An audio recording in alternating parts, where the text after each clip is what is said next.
All right.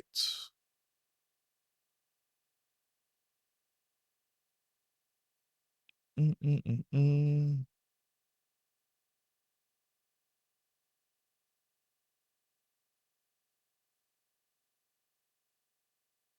Okay, I gotta freaking find all these files again. Mm-mm-mm-mm-mm-mm.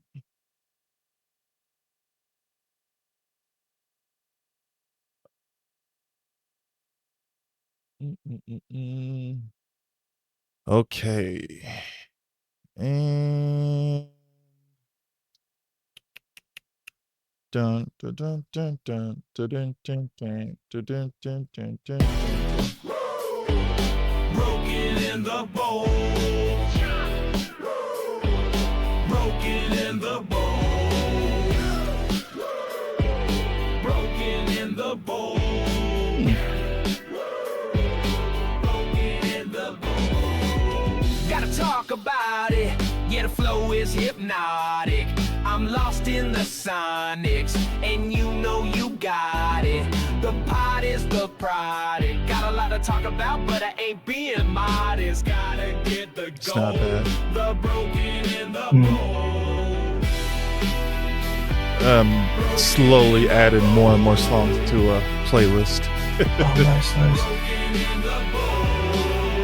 So some that will play as we're in this part where we're kind of on standby, and then some that will play as we move on.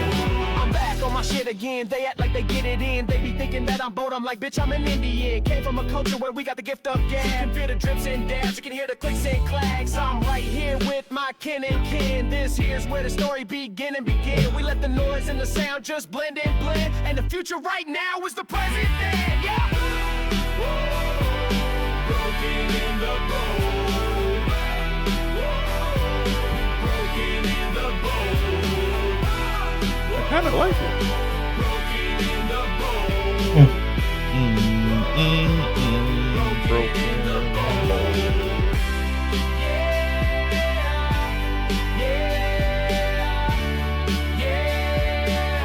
And you can say you've been told.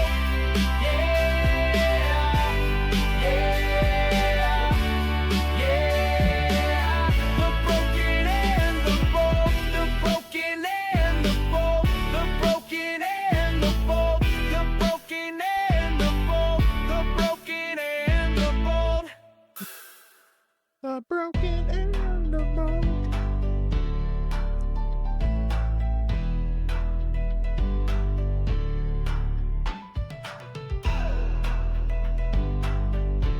Okay.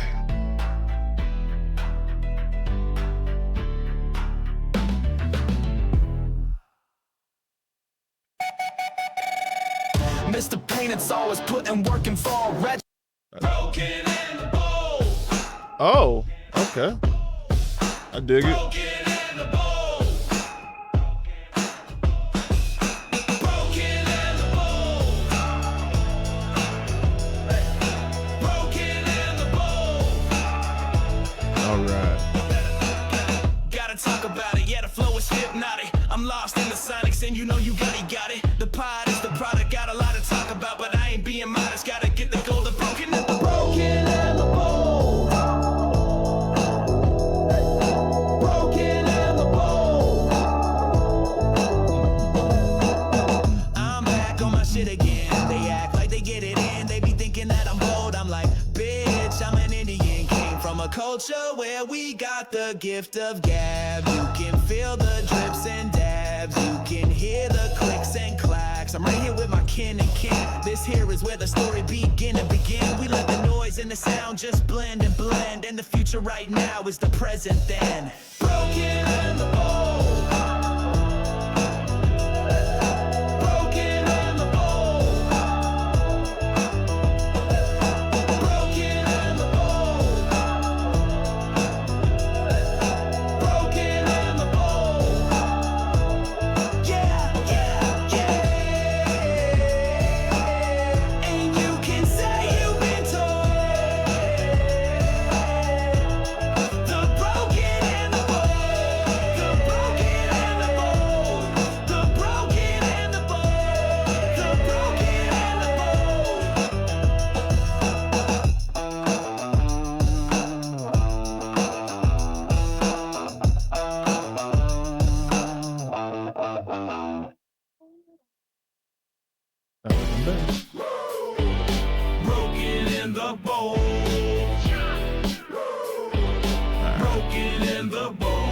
Probably have to change it around here in a second.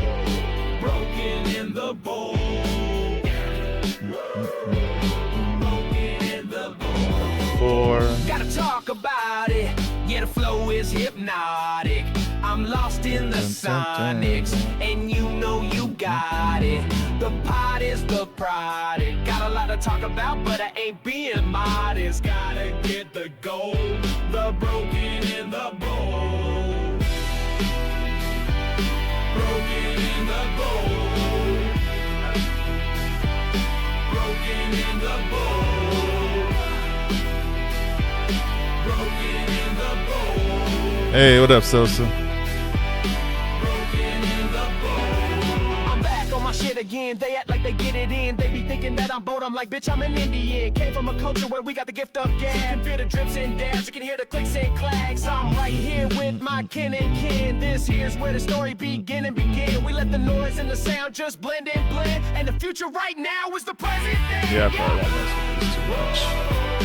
Broken in the bowl. I can do a duo though. Broken in the bowl.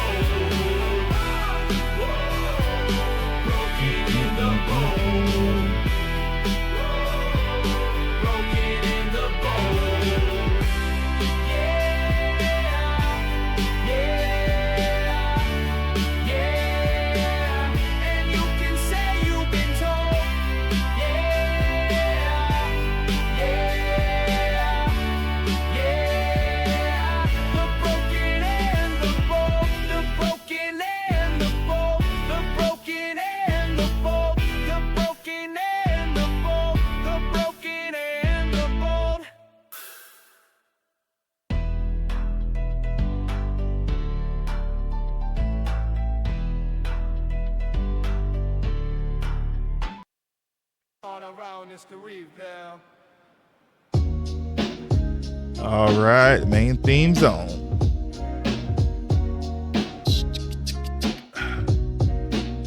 Nice.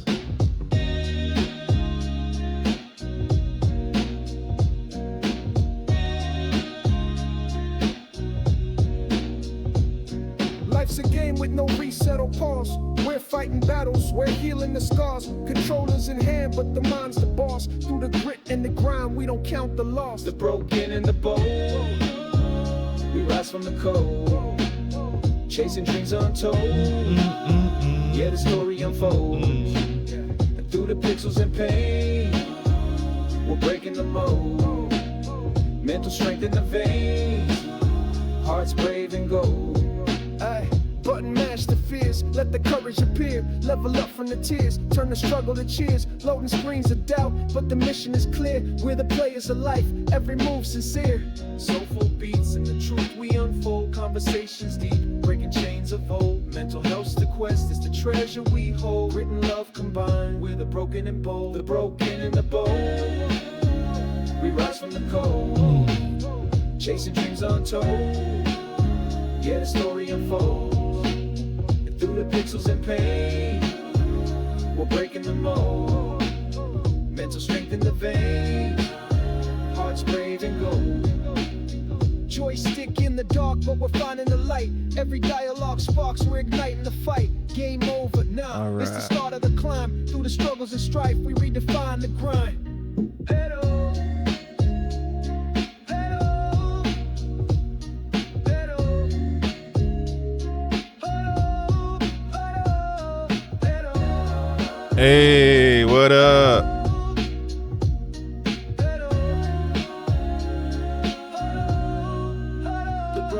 Appreciate you being here. Thank you, thank We you. rise from the cold, Chasing dreams untold. Yeah, the story unfolds. Through the pixels and pain. we're breaking the mold. Mental strength in the veins. Hearts brave and gold.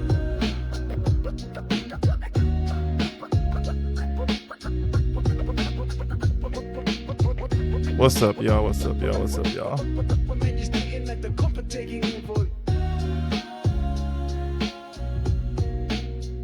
You think so? Okay. You should be fine. Just plug it back in, buddy. that one right here. Yep, you got it. Okay, everyone. How are y'all doing today? We're going to be a little bit behind. Everyone got busy. Like, I got super busy. Mast isn't feeling at top percent, but he is here. And we're still waiting. Ooh, excuse me. On our other two. But I appreciate y'all being here. So right now we're just gonna, we'll chit chat with y'all and play some music and just hang out for a little bit. But I saw Sosa on the kick side, and I don't even know your name on this side. I probably need. All right, hold on 1 second, buddy, because I see you on the TikTok side, but I just do not see the name. Because can't be easy, right? Oh, you still equals money. But yeah. Crazy thing is, it does not like being covered up because then it makes me disappear. But how's everybody doing today? Is anyone else under the weather? Is everybody feeling all right?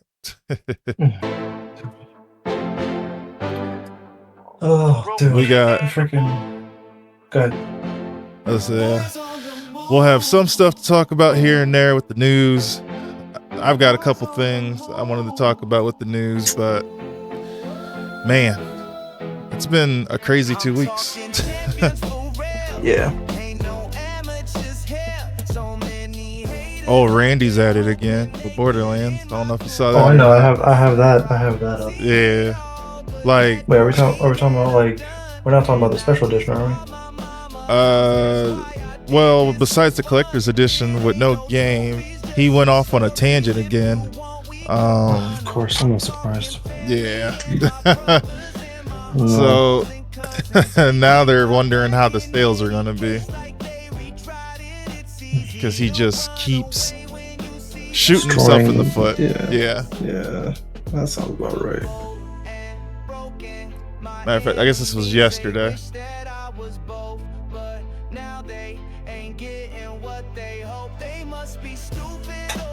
And one of the headlines was like, can somebody please tell Randy that not tweeting is an option?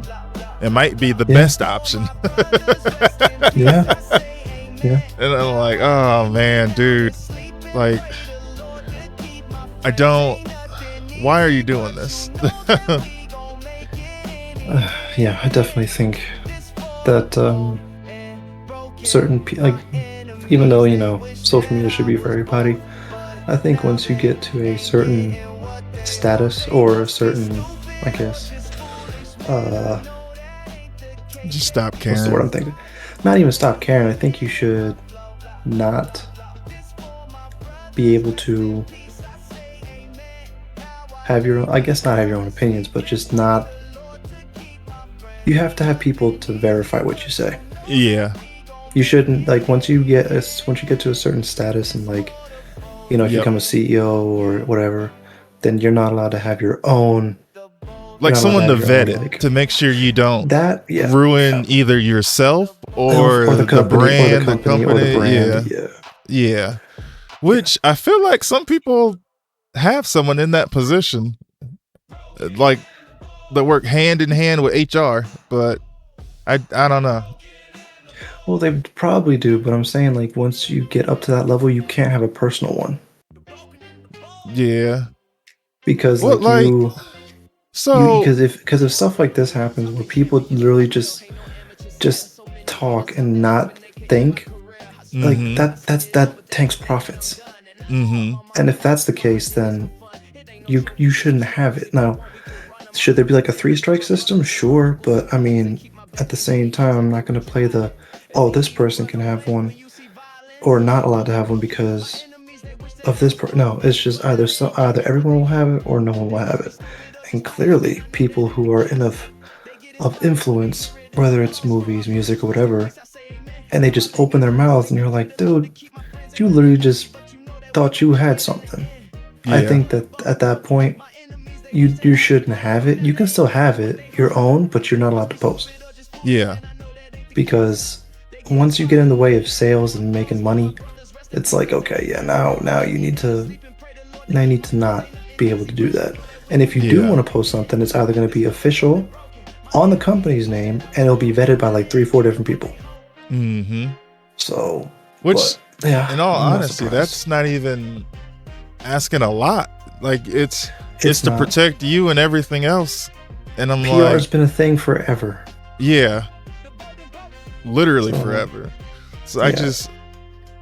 I don't know. Did all PR firms just get fired, or are they just not doing I their don't know, jobs? man. Or They just don't. because it's in all aspects of entertainment at this point. It is Like between movies, music, games, like anything. It just seems like some people feel like they're untouchable, maybe, or they could do whatever they want. I don't know. yeah. It's always the same denominators, man. It's always people who are in these high up positions who are so detached. Like the fact that he even said like hey, even if it's $8, just made it work. It's like, brother, like I'm Yeah. glad you live a life where you don't have to watch at the prices of eggs. Like Yeah. that's cool. I'm happy for you. Whatever. But don't try to use an excuse that was like 20, 30 years ago talking about, oh, I made it work. It's like, dude, priorities were different, man. It was back in the 90s. Things And weren't as then- bad as they are now. So you can't use that excuse where it's like, oh, I was working at a XYZ and I was putting up hours. It's like, no, Mhm. dude, like it's not the same. It ain't the same. The quality of video games was different back then. $80 Yeah. back then, while still hella expensive for the 90s, mind you, Mhm. is you still got a game that worked depending on, if it was a bootleg game, which, back then they still had a lot of those, unfortunately. Yeah. But still, the actual like stamp of Nintendo, whatever, like that was like you were good. You played the game, and it worked. You're done. And the bugs you Nowadays, had back then also weren't completely game breaking per se.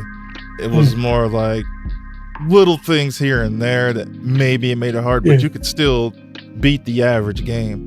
Now, yeah, exactly. oh my gosh. Yeah, no, you're asking $80-$90 for an unfinished title, or like for an early access game that's Mhm. not labeled as early access, and then you wonder why people are pushing back. So it's a complete I'm not surprised tough. because Randy, since day one, Randy hasn't been able to keep his mouth shut over nothing. So I'm not surprised. Yeah. What I don't understand is when I was looking him up earlier, it looked like they removed him as CEO at one point, and now They he's did. back as the CEO position. Like, does he do just enough to make the money? But I don't know. I don't know, man. There's got to be something. Because this is kind of ridiculous. I don't Yeah, want to I say have no idea. he needs to be fired, but he might need that Papa John's treatment. Where Not even Outside. that. I just think he needs to just he needs to be told, because I feel like it's also the I'm gonna keep my mouth shut syndrome, where no one will tell him what the problem is. Yeah. And Yeah. he's just been for so long been able to just, because at one point he was making money for them Yes. leftover fists, right? So which Mhm. makes sense. Same thing with George Lucas when he made the OG Star Wars movies, and then no one told him to not do certain things for episode 1. It's the same thing. So now you have this guy who's racked in money for the past 15, 20 years, who Loki is hella unhinged when it comes to certain aspects and gets real touchy when it comes to decisions that he makes that aren't favorable by the public. I have a feeling that no one tells him that. Mm-hmm. So that's also a problem where Who's While, gonna tell yes. George he's wrong? who's going to tell him? Yeah, exactly. So it's like, so it comes down to also just the company culture as well, where if you just constantly let people do what they want to do, which, granted, hey, if people are making you money and you have the confidence of going, like, hey, do what you want to do, we give you full support, budget, whatever. But then once they Yeah. start getting a little out of it, you're like, okay, you need to chill out. But I feel like they're not doing that. That's Yeah. the issue. So, yeah. So I wonder if it is just the living in a bubble syndrome where they're not telling him that he just needs to be quiet. Because I feel like that he's also one of those guys where it's like, I'm sorry, what did you tell me to do? Did you just tell me? Who do you think? Do you know like who that? I He's one am? of those guys. You know how Yeah, long you know who I I am? built this company. I built, yeah, exactly. You know how much I sacrificed Ozzy, like freaking, or some Osborne freaking thing. Mhm. You can't do this to me. Yeah. Exactly. Matter of fact, So, how old are you? 22? Man, I I've made been my working on first these Borderlands game while you were still in your diapers. Yeah, Yep. exactly. So it's exactly like that. So I'm gosh. 100% not surprised that he don't know how to act. Yeah. Oh man. What a time. What a time. Like, back when they were forced to actually finish their games. Yeah. Or released the full finished game, period. Correct. Yeah. Like, Man. honestly, at this point, I wouldn't. As much as I did not like the whole $15 map packs for Call of Duty back in the day, I'd rather have those back than what we have now. Yeah. I'm gonna be very like, I've been in a very throwback, like, what's it called? Like, I've been going back to just older stuff, man, that I have. And I ain't gonna hold you. Like, I remember I was a defender of people who were like, oh, you know, video games aren't good anymore, and this and that. I'm starting to fall into that crowd a little bit because now that I've had the ability to go back and play my old Xbox games, my old PS2 games, it opened a new viewpoint where where now I get it. Now, is gaming doomed? No, but it's definitely worse than what it was. Because so we were talking about it before. I'm like, there are some companies that are doing it the right way, and I think they're carrying the gaming industry on their backs. And a lot of the times it's people that had to leave these big companies that you can't tell them nothing. And even what's it called? Cyberpunk came out and it was a mess, and their CEO or whatever was like, hey, we're sorry, if you want a refund, get a refund. We're gonna work on this hard as hell. We're gonna try and fix it and give you the game it should have been. And like, they worked their asses off and finally released it. And I'm like, they should have just released it in this state out as it is now. If you knew it wasn't ready, you should have waited. And I like when you can admit you were wrong, and I like even more if you don't release a product until it's ready. It doesn't matter how many people get upset at you. Like, as soon as the game comes out, if it's a good game, all is forgiven. If the longer you make somebody wait, and if the game comes out terrible, then they're really going to be upset with you. Like what happened? Yep. Exactly. But then you have what was it? Duke Nukem Forever was another one that made everybody wait for forever. No pun intended. And then it was a terrible game, straight terrible. Yep. And Clair Obscur also was an old. They're all Ubisoft devs. Old Ubisoft devs. And then like, this game is fun as hell. It's like, this is scratching some old itches. Like, man. And he like, even had such a high influence. I don't know if you read, but Square Enix is gonna go back to doing turn-based stuff now. Good. Because of that success, which is hilarious. Hey, Nook's in here. Welcome.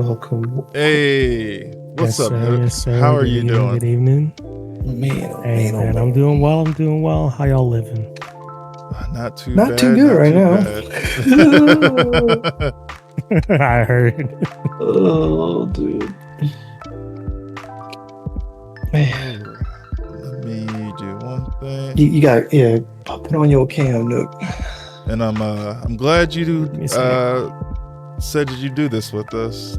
I'm happy for that, man. I was like, I know we've talked a couple times in the Discord, but never really had like a full conversation with you. So this is gonna be kind of exciting. Yeah, I'm excited. Give me 1 second. Yep, no worries. Not a problem. Fix this camera up. Oh, he gets set up. Because now, it's like I said, I went back and played because now they have to say, well, gaming isn't dead. You just gotta look and you gotta dig deep.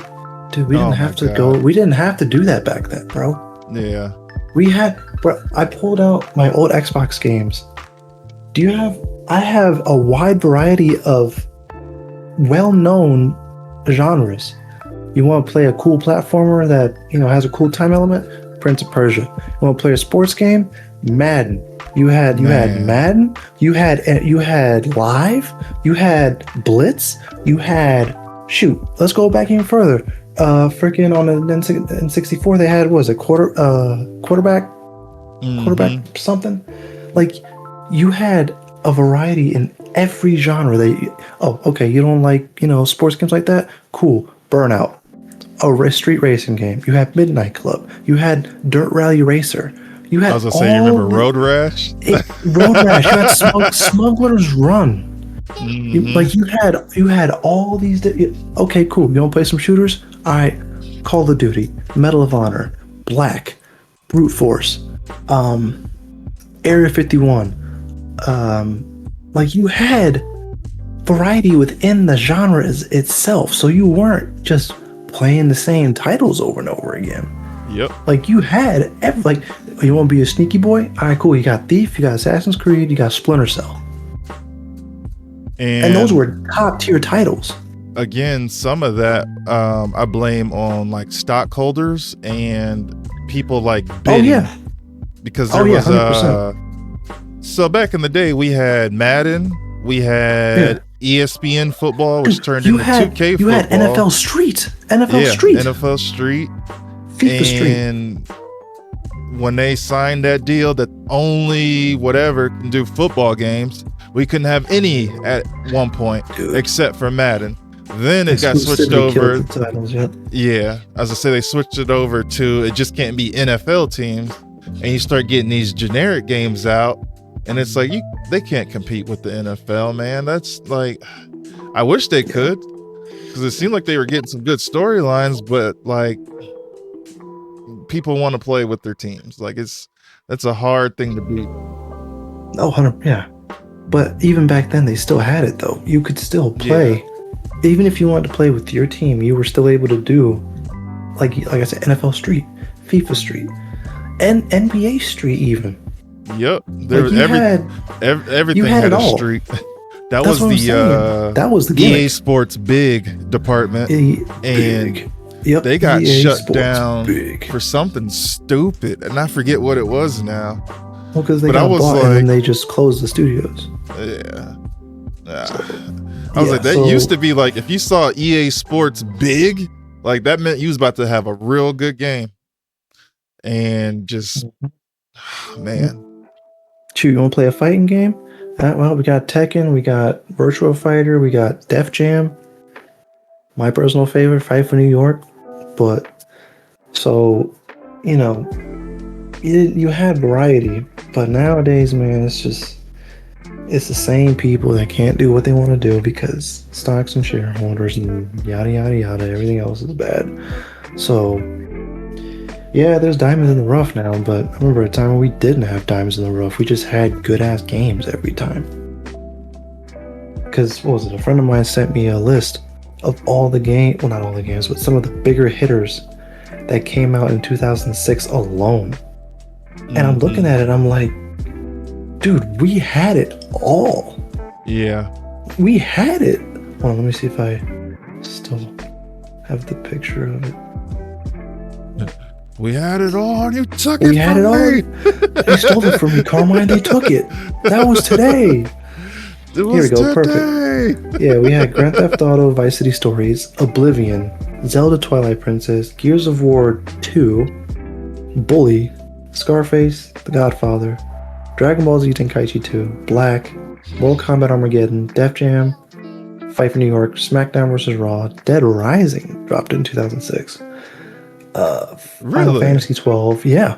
Final Fantasy 12, Rainbow Six Vegas, the first one, Hitman Blood Money, Saints Row, Fight Night Round 3, Half-Life 2 Episode 1, actually, which I didn't know, Okami, Guitar Hero 2, Marvel's Ultimate Alliance, Resistance Fall of Man, Tony Hawk's Bruh, project. those are all. That's all 2006. That's all 2006. Need for Speed Damn. Carbon, Blue Dragon, Driver Parallel Lines, Getting Up, FIFA Street 2, Motorstorm, Super Mario Brothers DS, Metal Gear Solid on the PSP, and then like Lego Star Wars 2. I think Like, I think I played about 90% of everything you that's just what I'm said. saying. Dude, this was some That's of the heavy crazy. hitters of 1 year. When was the last time in the last like 10 years we had that? Like post 360, maybe, okay, PS4 maybe, but As of When right was it? now, As of I right now, think bro, I we don't. only get, if we be honest, I think we only get 2 or 3 bangers a year. If Pretty that. much. That's me being generous even. hella generous. So this year, I'd say Claire Obscure for sure. Yeah. I 100% haven't agree. played it yet, but I've seen nothing but good things. But Death Stranding 2, which I'm debating getting that big I edition, don't, oh man. which I love Yeah. Death Stranding. It's I know you Kojima. do. Yeah, it's Kojima. Mhm. So like that's 2. And then what was it? I guess the Elden Ring Night Rain DLC full game. Do we want to count it as a full game or DLC? Kind of a It is a full combination. game. It is a full game. It's just I've seen a lot of people loving it. roguelite. But Yeah. is that you're taking from the banger you had from, was it 2019? Yeah. So I don't even know if you can count that all the way, because that starts that conversation about, can a remaster or a remake be considered a game of the year when it's like Or just DLC. redoing it? Yeah, Well, it's not even DLC. It's like a full-fledged game. yeah, So, but it just has like a combination of, was it Dark Souls all the way up to Elden Ring's enemies Mhm. and weapons and gear and all that stuff. So it's like just an amalgamation of FromSoft from the past like 20 years in a Yeah. roguelike. So I still count it as a game. Because The it other definitely thing, ain't, it ain't is- like it's the DLC from earlier where, yeah, no, it's still DLC. If you need the base game to play something, then it's DLC and should not be considered for a That's game fair. of the year, quote unquote. yeah, that's fair. So, yeah. So like, it makes me wonder. Trying to think Okay. how to phrase it. Mm-mm-mm-mm. So like when they're making games, I can't help As but they do. notice that whatever game is big and popular, everybody the next year or two just copies them. Is making that, yeah. No, it's creative bankruptcy. Yeah. No one, And and the unfortunate truth is also, I've noticed that a lot of these people who are in the new company or in the company right now are not as skilled. yeah, They don't have the same drive or what's it called? I'm trying to think, creativity as they did. yeah, Because now, because I mean, at the end of the day, we're going back to the shareholders thing. If they see something that's popular, they're like, here, make this. yep. So they're being told to make it anyway. That's why I And- think it's important for people to not be tied to that and be more independent. Because see, because back sometimes- then, like I said, we had everything. Yeah. And the creativity factor, I can't tell 100% if it's people just not having the skills, people who are being forced to work on things they don't want to do, or people just being told, we need this out at this date. I don't care what it's like. We can fix it I later think with it's all bugs and three of patches. those. Yeah. Because like Rocksteady was putting out hit after hit after hit. And then you got Kill the Justice League. And good God. That's all was it takes sometimes. it's like, this can't be the same team. There's just no way. It's not the same.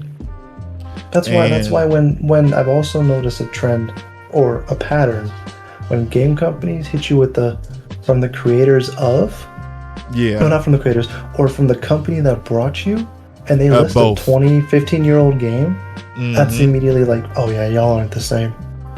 That's Uh, exactly what Obsidian does.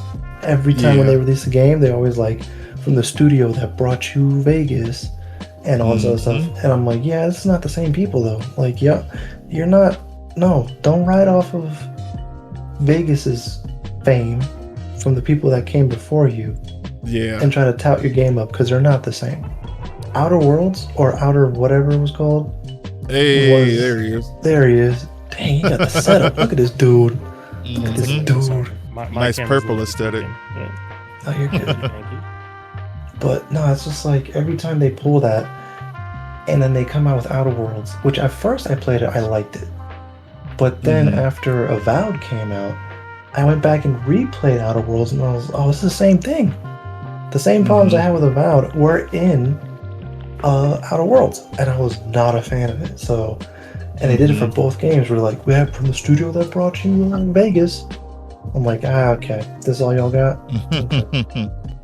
So, yeah, I was like, nah, I'm good, bro. So, I think if the Outer Worlds 2 doesn't do well, Obsidian's going to be in some serious trouble. Because Avowed didn't do well, no, and there was another project they had, I think got canceled or something like that. So probably, I don't know, dude. It's a freaking cancellation or a layoff every Yeah. other week. yeah, and I don't know if you're covering layoffs, but I am. Mindsign team, Yep. Woo. Yep. That's the one. woo, that's rough. Yeah. I said, I can't imagine. Hey, mom, I'm working with some big GTA guys. We're gonna make the next best game. Fired. It's like, good. Yep. Oof. Pretty much. Pretty I'm like, much.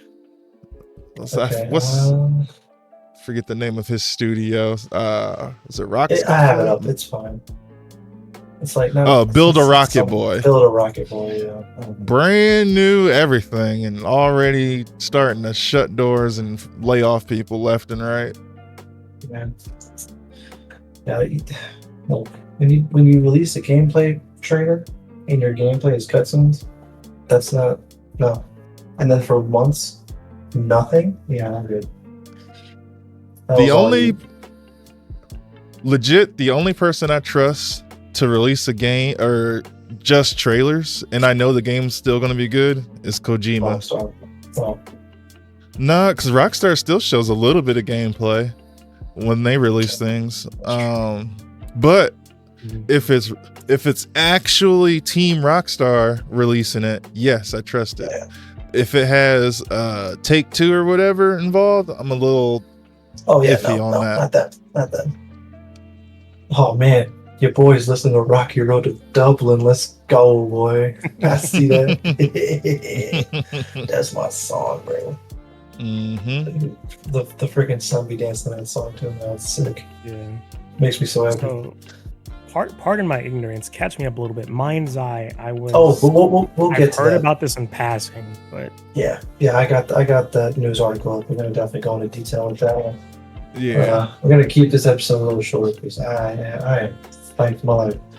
I guess What? a real short synopsis for it is a person that used to work hand in hand with Rockstar making GTA left Rockstar to make their own company, and they were talking about this is going to be the next big game. It's going to be this, it's going to be that, like talking it up way more than what's the Watch Dogs. Remember when Watch Dogs was about to come out, how they were hyping it up, talking about look at the visuals, look at this and look at that, and all. That's the same thing they were doing for Mind's Eye. And then it is just a mess. It's just an open world without anything in it, essentially. It's not open world. What it's I forget what they wanted to call it. It's like a linear. It's a linear fake open world. It gives you the illusion of open world. It's the same way as LA Noire was, where it's open world, but you're not really. Yeah, you're not out here doing stuff like that. Where's the other one at? Hey, what up, eBay? Mr. Trained by God himself. Yeah.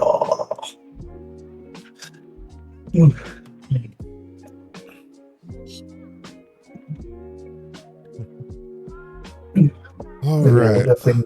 we're gonna cover that. He said, But- "What up, thugs?" Yeah, it's been a long time since you've been called eBay, huh? that's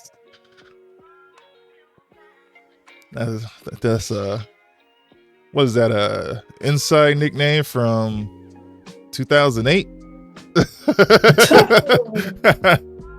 Nah, actually, that's 0405 for us, ain't it? That's crazy to think about. I've known you over 20 years now. We getting old. Gross. Okay. Well, while we wait, I'm pretty sure Chris is he knows what's going on sometimes. But we'll start the show. Then once he gets into our introductions, but let's get the show on the road. All right. I can do Nook's intro real fast. Yeah. All right. Let me clear my throat. All right, everybody. Oh. Yeah. So we've already kind of started talking here and there about what we're about to get into. One of our guests is running a little bit behind, but we have Nook in here currently. So we're going to actually start diving into it right now. We call him Nook. Also, look, it's Nook.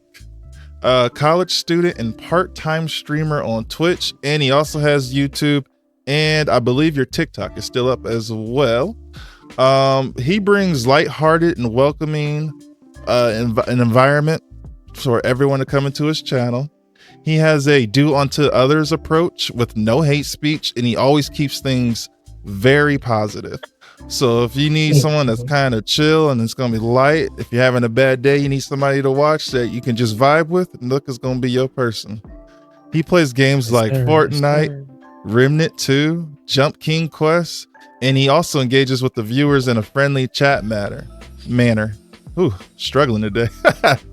So y'all can follow him on Twitch, TikTok, and YouTube, and check out his VODs and clips that he posts. All right, did I miss anything on you?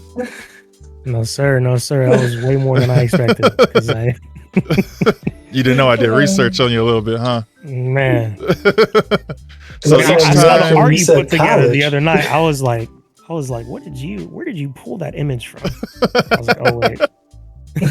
Because you had to base that art off of something. I was like, where did you get this? I'll say some of it was from your YouTube, some of it was from TikTok. I think it was an IG post as well, where I was just grabbing different images and trying to put something together. I usually try and make it so that anytime we bring a guest on here, I want them to feel like special and honored. Like I'm not just bringing you on here, just be like, all right, here's Nook. This is all right. Good luck, everybody. But no, like I'm actually going to do a dive on you. I'm going to check out some of your videos. I'm definitely recommending it. Like everyone, make sure y'all drop him a follow right now if you could, please. And yeah, I want you to feel like welcome and like you're at home, like you're a part of the family, you know? Much love. You hit him with the okay. Here's Nook. Good luck, everybody else. Yep. I start the podcast now. I turned that. I start the podcast now. Good luck, everybody else. And then y'all know me, Oh, Mr. man. Pain and Sorrow, the sex symbol himself, old sexual chocolate, sexual deviant, big It never body gets easier. plaster. Every episode you do this, it gets harder to listen to. I hate it every time. More uncomfortable because I've known you for so long. You disgust me, you pig. You know it. But I'm here to entertain y'all. So just like that, I followed everything. Dang, Trained by God, you the man. That's all it took, man. You Told you. said I followed. Get him trained. And then my co-host that knows the most, the masked madman. Out. I'm sick as hell, so just bear with me, folks and people. Bear with him on this Bear with me episode on 4. He's a Won't be as little under the outspoken as I weather. normally am, but I'll make it work. I'll figure it But out. I'm glad you're all here. We're gonna have Yeah. us a good time, some good conversations, and yeah, all right, let's get ready to dive into it. Whoops. First things first. Oh, Yeah, it moved a little bit. That's all There we good. Oh, All hello. right.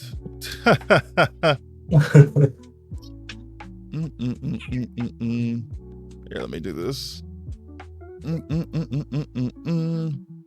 That's your okay, I see what it is now. We'll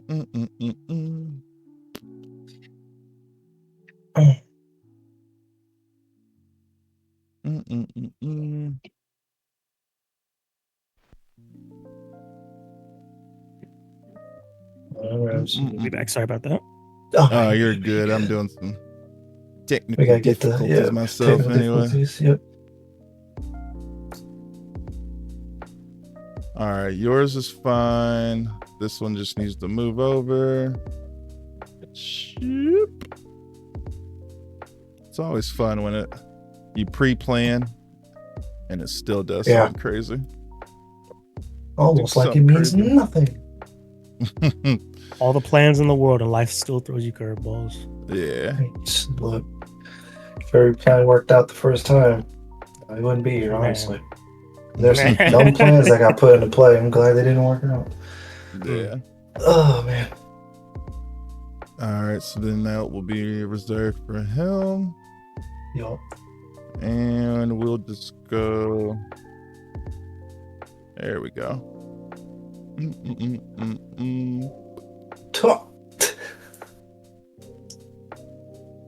Move myself right here. Shrink. And one more. As soon as I find which one I put that one as. There we go.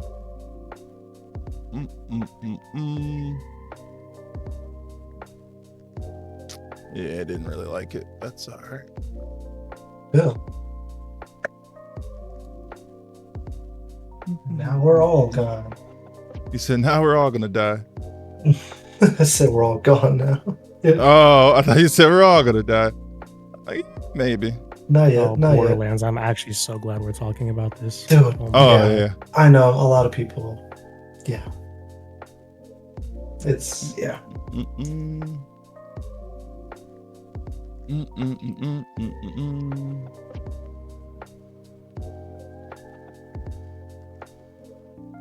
Good old Randy.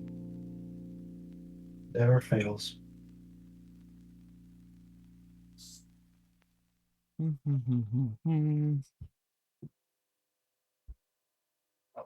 All right.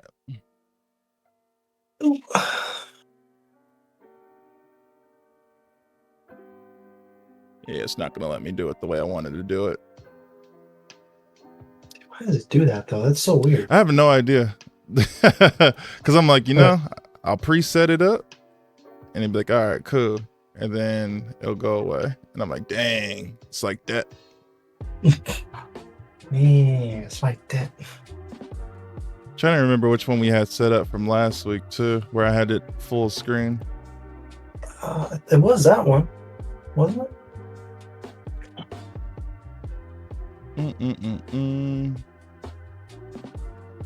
See, that's what I thought too, but it's not liking it for some reason.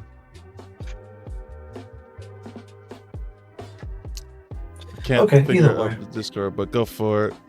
Okay, so another wasn't bad enough that they were already dealing with the rumored $80 price tag, which people weren't feeling with. They revealed that the game is $70, which is still pretty steep. That being said, the biggest offender where a couple companies did this too. I don't remember off the top of my head which ones, but they would have the special big like $150 version with everything in it, with the cool little toy map, whatever, and then not include the game. And they're doing the same thing again. The collector's edition of Borderlands comes now with an Echo 4 figure, a map of one of the planets, a necklace, a shift code card. Oh man, and then a set of double-sided lithograph art of all the Vault Hunters. I want you to guess how much this thing costs. If That's, base game is 70, that's got to be like at least 100. Oh, so that's Okay, the with 200 one, ain't Pricing it? trend. How much do you think the collector's edition of this one is paying? Without the inclusion of the game.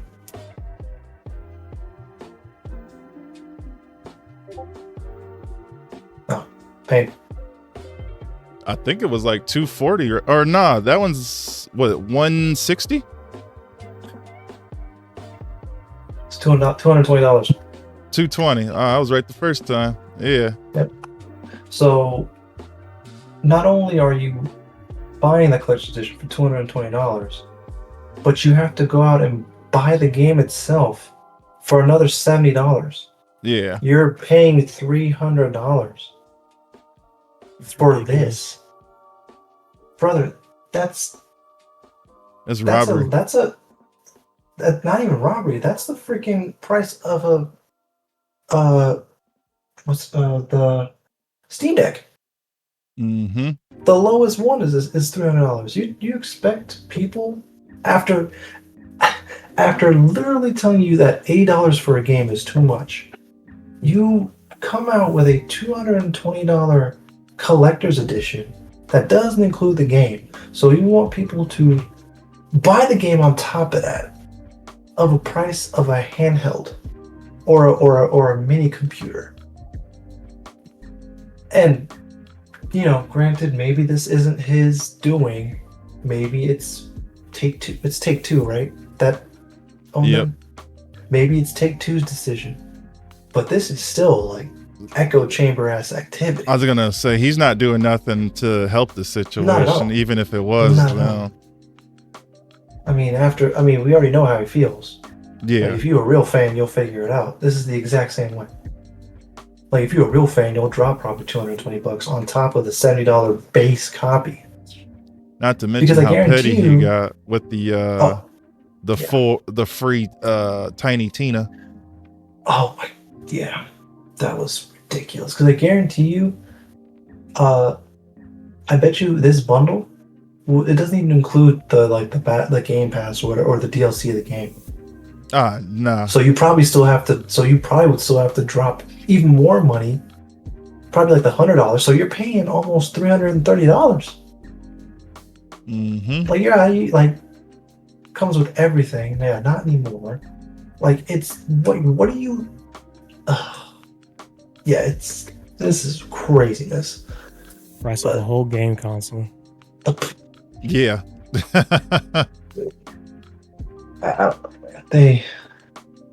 So Borderlands 4 was, I like the Borderlands games, but not like this, bro. Because I was already on the fence anyway with them kind of like pricing it this high, but I can do without it, man. Yeah. And I think is it Take-Two Interactive, right? These are the people spearheading. So they're the Interactive is they're the publisher, the developers in Gearbox. Gearbox, okay. Yeah. Well, I think the people behind this are just one of the many in a long line of companies, publisher side, developer side, what have you, that we're seeing that are, and it's pretty much all exclusively from what I'm seeing, and y'all can correct me if I'm wrong here. Pretty much all I'm seeing is just like on the quote unquote AAA side of things, or quadruple A, whatever they're trying to say it is. Who was that joker that tried to say quadruple A? That was Ubisoft. That was Ubisoft with their Blood and Bones or whatever that crap was called. Yeah, Skull and Bones. Whatever.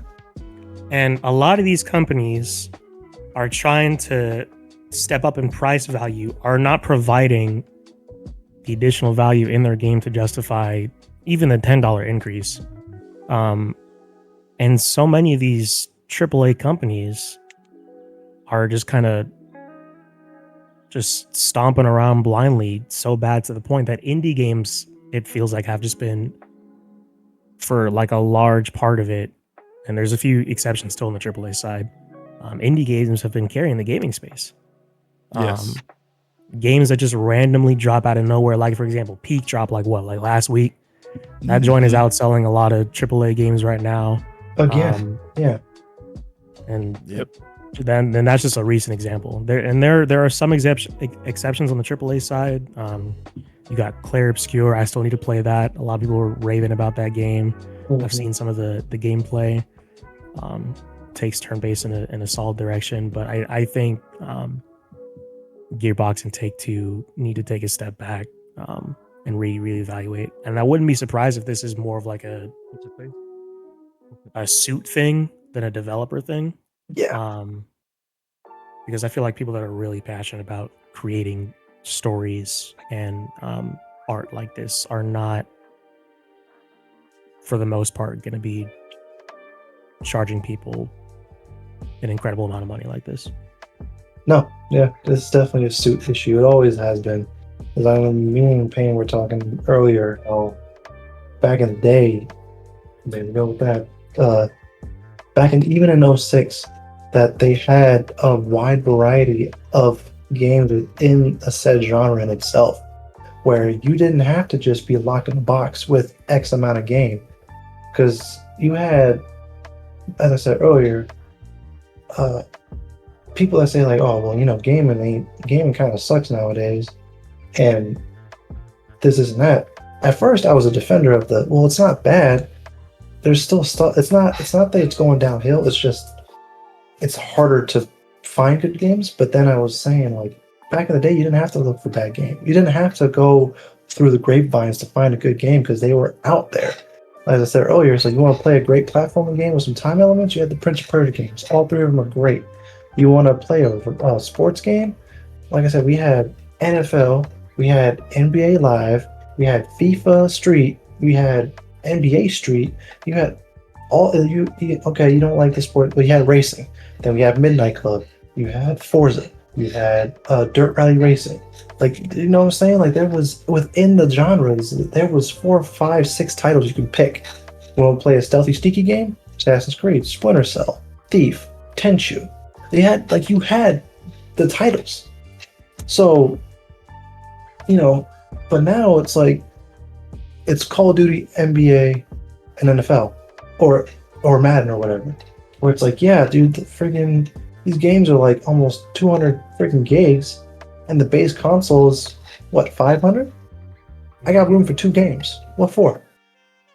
It's the same thing every time. So it's definitely a suit issue. So once the suits came in, everything kind of got condensed. Everything kind of just got put in the hands of like 4 or 5 people all at once. And that's, I think, what's causing the problem. Because back then, you just had a couple dudes making stuff in the basement sometimes.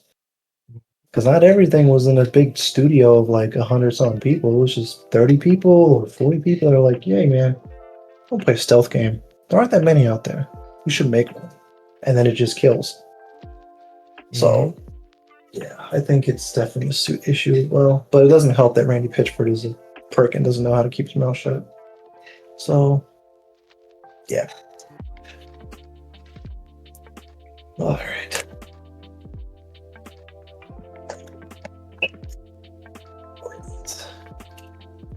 Anything to add to that one, Mr. Payne? Oh, your mic's muted. Good call. Yeah, no worries. I was like, what? But yeah, little one bumped his Nah, you good. face. It's classic. But yeah, Randy.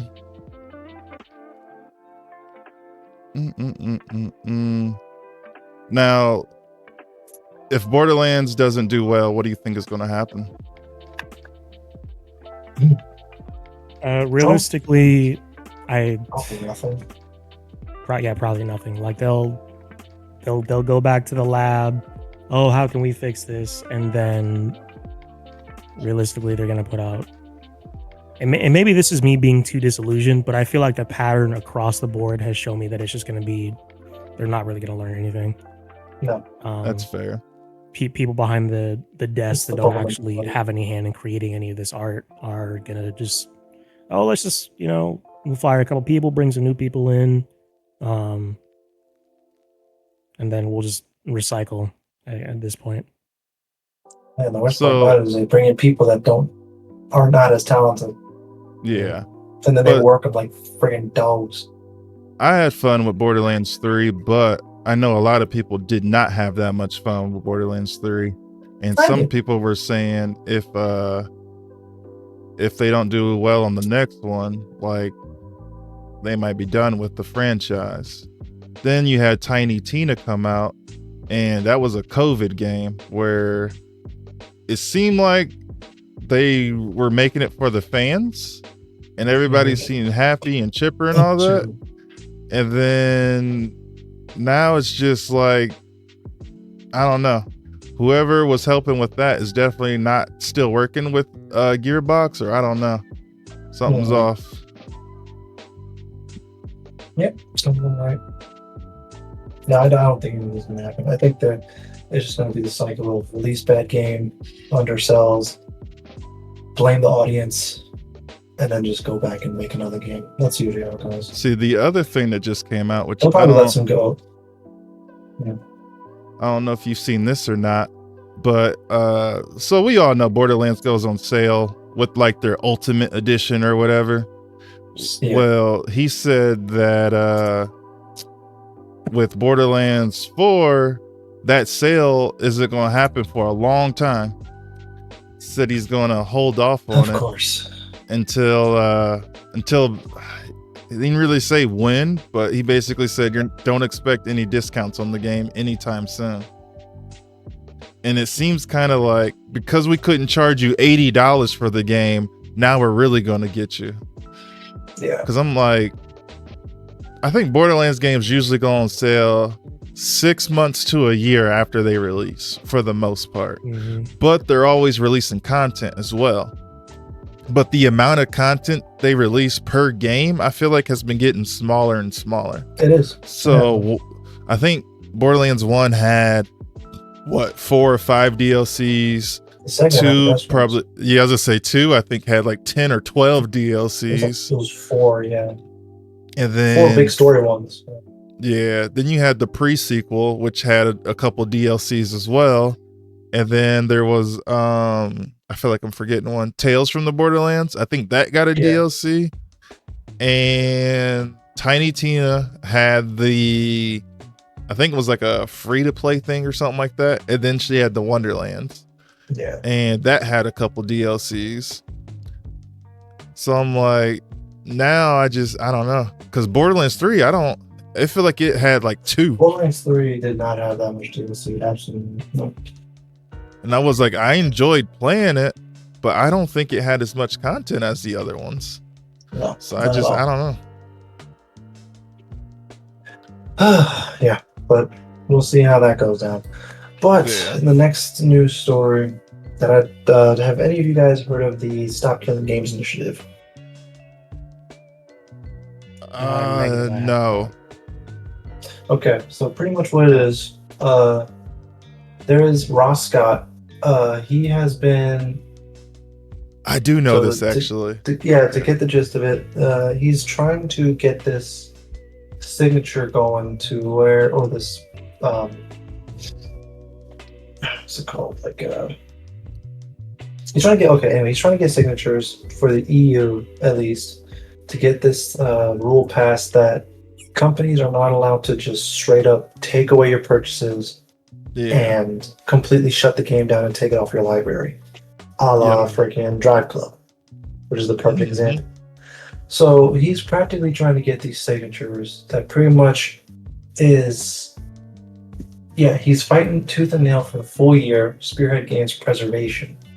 So he started with, of course, the crew would be shutting down permanently, and then it would just be removed from people's libraries. Yeah. So the UK's government stance on the issue of the ECI, the European Citizens Initiative, is shy of 500,000 signatures. So he pretty much is just trying to make it so that instead of just shutting the game down completely, they have to keep the game in a workable state, so that way people can still play it because they bought the game, it's theirs. But of course, they're pulling the whole like, well, technically, you didn't buy it; you just bought a license to play the game. That's pretty much what's spearheading the whole thing. But because of course, publishers can't support games indefinitely, but not giving expiration dates or end of life plans, as he calls it, that might be a situation they put themselves in. So he pretty much just wants like just something. So if they don't want to support the game anymore, that's fine. But don't take it out of people's libraries and just pretend like it never existed. Yeah. That's pretty much what is going on right now.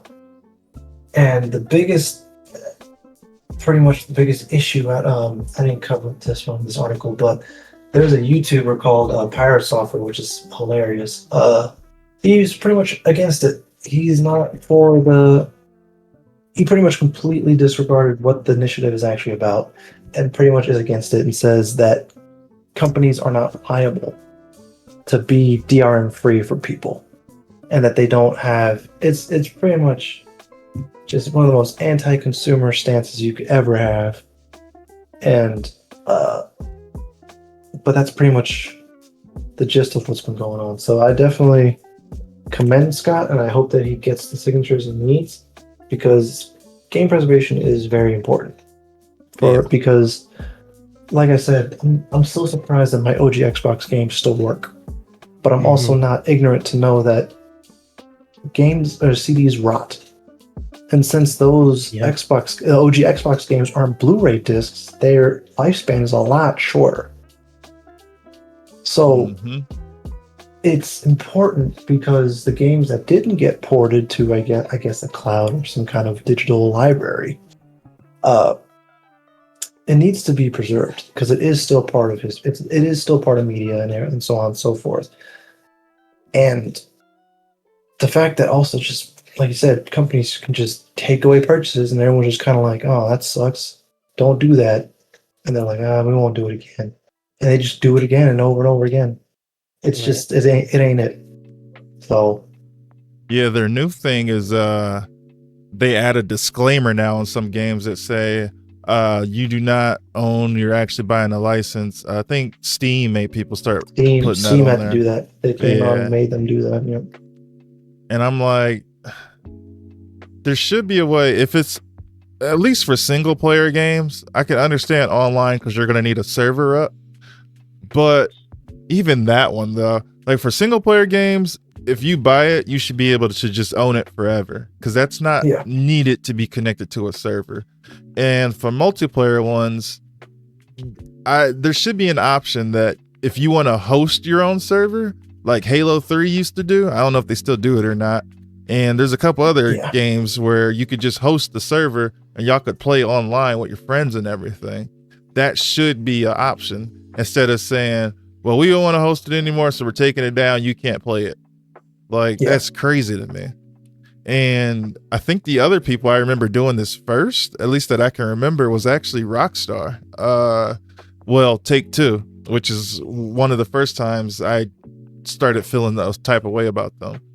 When GTA 3, San Andreas, and Vice City had their remasters come out, they tried to delist all the original versions of those games so that you couldn't play those anymore. You had to play the remaster ones. But the remaster ones were actually worse than the original ones. And they didn't even have all the soundtracks. They had bugs that weren't there before and a bunch of extra stuff. And it's like you're forcing people into a lesser quality product and taking away what they probably would want. So that's where I'm like, I'm all for this guy's campaign of like not killing games. Yeah. What you got, Nook? I think in general, there needs to just be a way for them to keep those games up. And I'm going to be parroting a little bit of what y'all said here. But DGen, you mentioned how the OG Xbox games, their disc life is not that long. I had a craving to play, and this is before I got a PC. I had a craving to play Knights of the Old Republic 2. Oh, yeah. Because I had at the time just recently finished the first Knights of the Old Republic game. And I was looking for copies of this game. I could not find a disc of Knights of the Old Republic anywhere without going to some third-party site and paying full price for the game as if it just dropped $60. Yep. Mm-hmm. And I bit the bullet because I really wanted to play the game. And then I find out after I get the game and I'm playing it that apparently there was a lot of like cuts and unreleased content. I didn't know while I was playing it because this is it's my first time playing it. But then I go back and they have all these mods to restore the content that got cut because of bugs or whatever. But it's anyway long-winded. It's really important for there to be like an archive of those things. I don't care if they I do care a little bit, but if they upload it to like some sort of cloud service, like how Sony does with some of their like select library of OG PlayStation games that you can play sometimes, whether it's that way or if they have like a dedicated team, they get a list saying, okay, here's what we want to get through each year. Get through these games, okay, good. Is there any issues with any of them in the ports? No? All right. Next list of games for next year. This is what we want y'all to prepare for. Right. Because we have whole companies, right, that are dedicated to helping with port transitions of games or remastering them, XYZ. Whatever the freaking status of the Knights of the Old Republic remaster, as much as I want to see it, I don't think it's coming back. People that the team that helped out with the Oblivion remake / remaster and so on and so forth. We know that if at the very least not a remaster, we know that it's possible to port it and preserve those projects. So I think it's another situation of companies need to just kind of get off the high horse that they think they're on, and think that whatever they'll put out, people will just buy, and it just kind of perverted the thought process into reducing quality of a lot of things they put out across the board. Yeah, I agree. There is actually a company that I've been following. They make remakes or like they pretty much upscale them and then release OG games. As they just dropped System Shock 2, the remake, and they did the Thing remastered, and they did the original System Shock as well. And they've been like some pretty solid remakes to where, the graphics are a little bit better. They added some animation to it. They upped they just did a lot of like quality of life updates to the game that you couldn't do back in the 90s or like the early 2000s. So I think if you're going to do that, then that's fine. But with the whole cloud thing, I wouldn't want it to be on a cloud, because at the end of the day, they still have a pull for sure on what can be on it. Because for me, what I wanted to play Killzone 2 and 3 over again. And I can't do that because they don't have it on their cloud. For some reason, they got the freaking PSP version on it, but why not 2 and 3? That makes no sense to me. Mm-hmm. So it's kind of like still where it's like, dude, you have all these games that people love. You put like not the mid games, but it's because it's not equal, and also because obviously cloud has a storage limit where it's like, oh, dang, we gotta add some more stuff on it. Take off Infamous 2, take off Killzone 2, take off freaking Batman Arkham City or whatever, and you're like, dude, I was playing those and I love those, so now you have revoked your playability of that again. Yeah. So there has to be some kind of tangible way to have it. Because like that's why I like GOG a lot, because they have DRM free stuff. Yeah. And what you have is yours. And they have a new campaign where they don't want these games to go away. So they're doing the what's it called? The guaranteed games or whatever, that they've gone out of their way to refurbish a lot of these. Yeah. And I'm like, good on them. So I was like, I remember when it was just like, oh, if this doesn't work, we'll try and do what we can. But nah, good old, not good old game, preserved good old games. It has like a little stamp on it now. Yeah, because I feel like that stuff that needs to be there. Yes. Because once you have it, it should be yours, point blank. Period. Not because a cloud is full or because a server is full. No, if it's on my computer, it is there. It's not on the backlogs of Take-Two servers, or it's not on the backlog of Ubisoft servers where they're like, okay, this final update will just take it away from your library. No. That's not how that works. Because the moment I buy it, it's off your shop and it's in my computer. Because like you said, with the whole Knights of the Old Republic 2, there's a lot of stuff that was missing, and patches came out by community members that ended up fixing the game. So, yeah, that's what I'm sitting on right now. So, okay. Some of those games with the community members, they actually end up making their own content you can add to the story as well. And you have the CEO from the Divinity games and Baldur's Gate 3 who wants to work with the community members to further the lifespan of these games. And then you have the publisher company or whatever that tried to downplay it or try and sue people and try and ruin it. So in the case like that, it's like, yeah, the suits are out here ruining like what makes gaming fun, especially PC gaming. And Take-Two did it with GTA Online and almost killed all of GTA Online. Because I'm like, at one point in time, I couldn't turn on YouTube, TikTok, or anything without seeing modded GTA Online gameplay. Everybody wanted to be the Avengers, or Batman, or Superman, or whatever, and Hulk was jumping around the city. Yeah. And then they wanted to ban it, and then they wanted to try and hide it behind a paywall. And for now, theirs got stopped. But Bethesda, I think all of their I'm gonna say I think all of theirs are still behind a paywall right now. You have to have like a and that thing is so slimy and grimy. I don't know. Basically, if you create something, I think that you can sell it to them or something like that, but then they have full ownership of it. So if people start buying it from the store, you don't see any of that money. Bethesda pockets it all. And I'm like, that just, I don't know, man. And before it used to be you'd sell it on like Nexus mods or whatever, or give it away for free and you just plug it into the game. But they went out of their way to try and block all other mods except for Bethesda approved mods.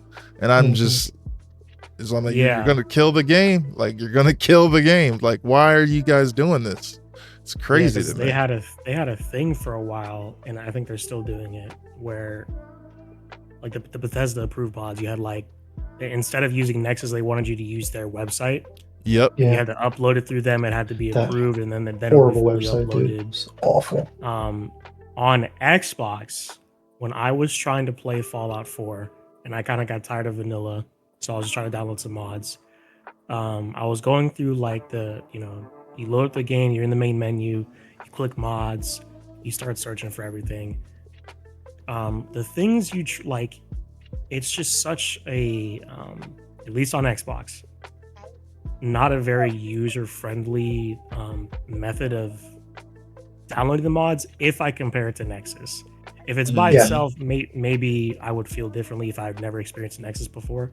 But trying to search for things that I know should be there because I see it listed online when I look at the Bethesda stuff, and then it doesn't come up in the Xbox version. So it's like kind of like why am I even trying to use this service if you can't even make it match up across your platforms? Yeah, I remember using that because I remember they just announced that Fallout 4 was the first like Xbox where they were going to integrate mods, and I did the same thing when I played it on Xbox. And I was trying to find mods that were clearly there, and then when you typed in the search bar, immediately you'd be like, not found.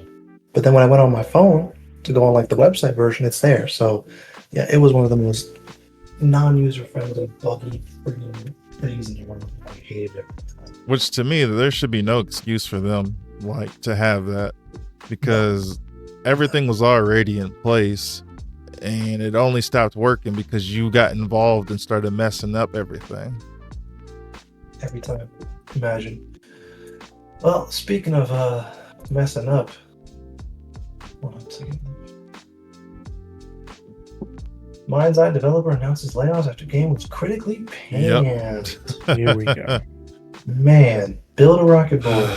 Developer behind Mind's Eye has confirmed reports of layoffs less than a month after the troubled release of its debut title. Yeah, I mean, usually what happens when your game looks like this.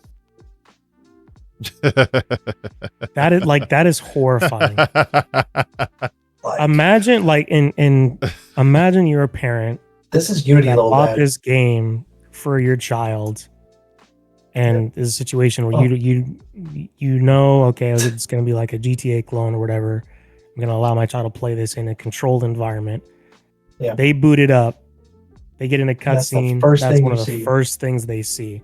Yeah. Right. This person got hit by a freaking little. Look at this. What is this? What is this?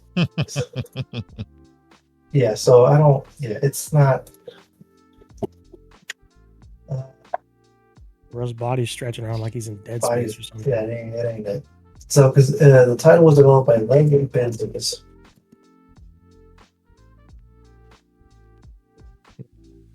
Yeah, it's a tragedy. I don't know why they couldn't let it cook a little while longer.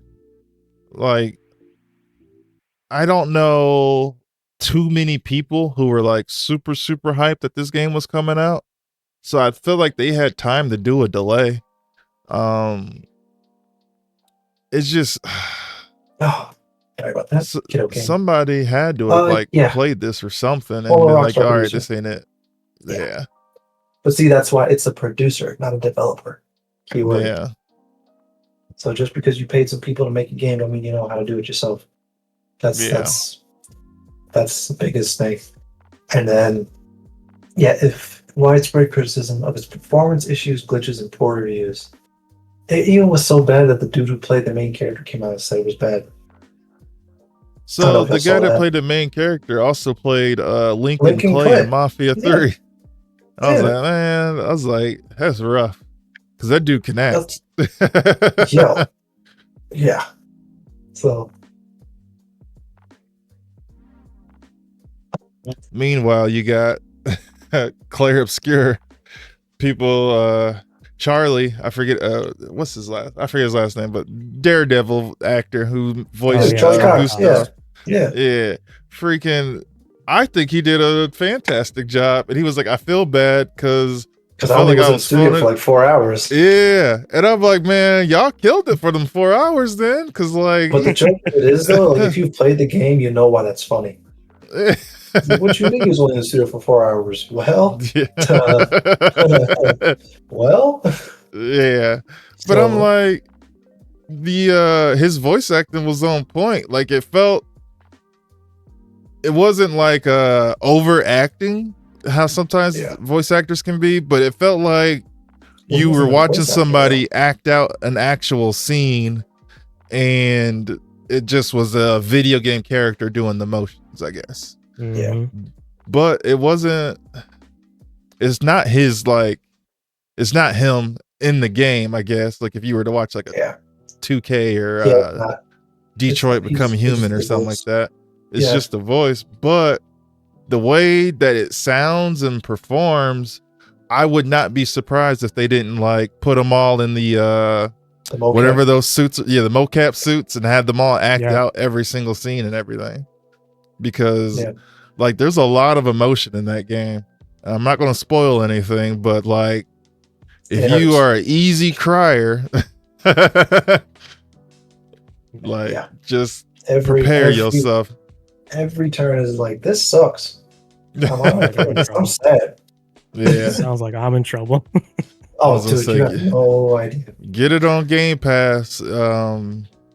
Man. It's on Game Pass. Good Yes, lord. sir. Sir. I was about to just pick it up for real. Honestly, buy it instead. It's worth the actual purchase. Yeah. Okay. I think. Because I agree. I use Game Pass as a trial. If I like the game, I'll buy it. Okay. Yeah, I will most likely end up buying this game at some point on Steam I to understand add it this. to my library. I 100% is. But Forever. there's man, it's just really, really good. It's fantastic. But yeah, it's excuse me. It's pretty crazy because you have we're going And back then to that. see- You have a small studio of like Claire Obscure racking in like hundreds of thousands concurrent players Mm-hmm. because people just wanted to make the game. They wanted just to make a game. The dude said he left Ubisoft because it was boring as hell over there. Because they weren't making anything new. It was a constant like issue of who's gonna stay, who's gonna leave, what game was gonna take like freaking 10 years to make again. Yeah. And he just left. And he freaking rolled the dice, which this is one of the few times where it worked out for him because you have to understand how good a game has to be for its soundtrack to get an orchestral release. Mm-hmm.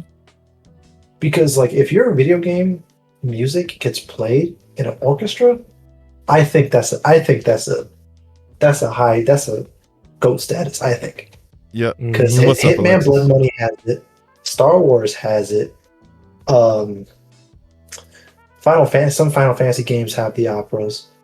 I would say almost every Final Fantasy has.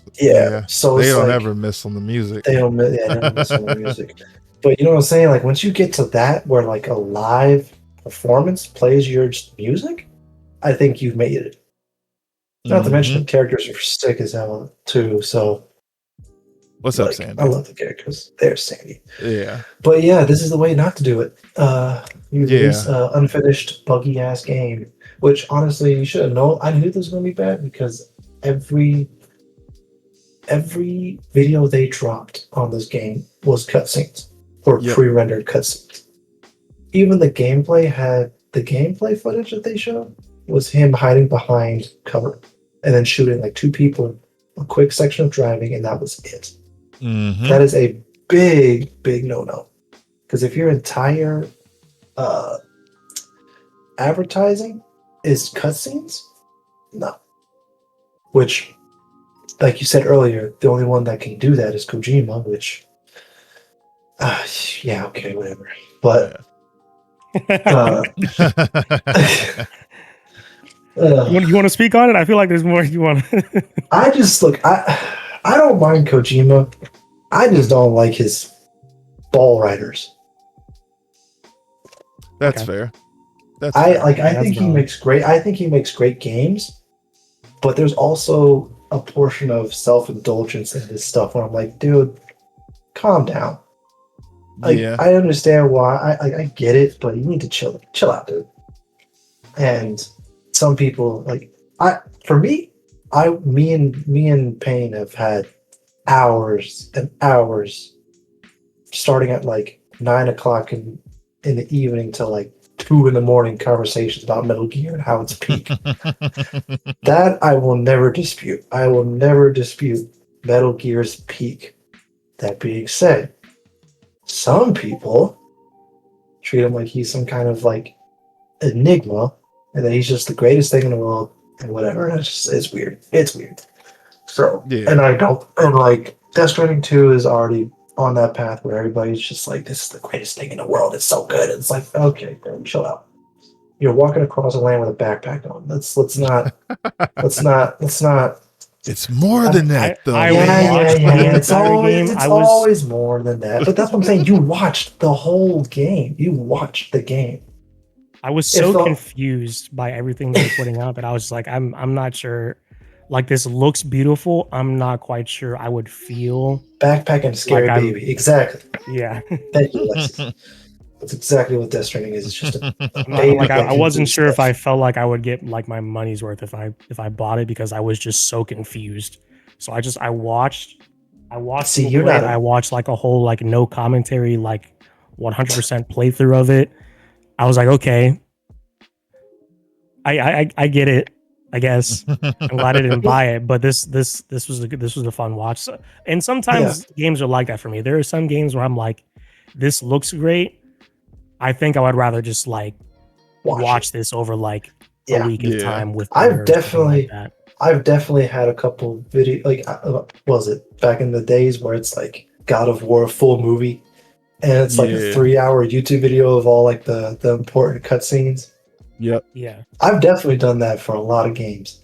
Death Stranding, bro, the shortest video I have found was 5 hours. I was like, I'm not doing that. I'm not putting in the amount of time for something that's going to confuse me for so long when I can just pop in Lord of the Rings and be happy for 4 hours. It's not happening. That's also true. I'm not putting in Lord of the Rings hours. I didn't watch it. I had a similar thing. I did not want to watch a YouTube video. Like if I'm sitting down for that time, I'm watching Lord of the Rings. Like exactly. That's literally my thought process. That's what I'm saying. If I'm seeing a YouTube video that long, I'm breaking it down in like 30 minutes. Chunks. Yeah. Like over like a week or two. But then you feel like you made no progress. Because at the end of the 30 minutes, you're like, I don't know what the hell's going on. This rain is turning people into like old sacks of dirt. There's stuff coming out of the ground. This body bag is coming back to life. It's in the air now. I don't know what's happening. And then it's like it's just. And then like when you sit here and be like, well, I don't understand it.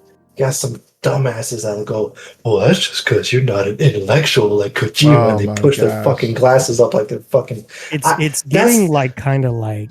That's the shit I'm talking about, where it's like, I understand what you do, and I sometimes like the stuff that you do, but it's the people that are behind you that have this like higher than thou thinking, where it's like, I don't understand this, but I get what he maybe was saying, which makes no fucking sense, because if you don't understand it, you don't understand it.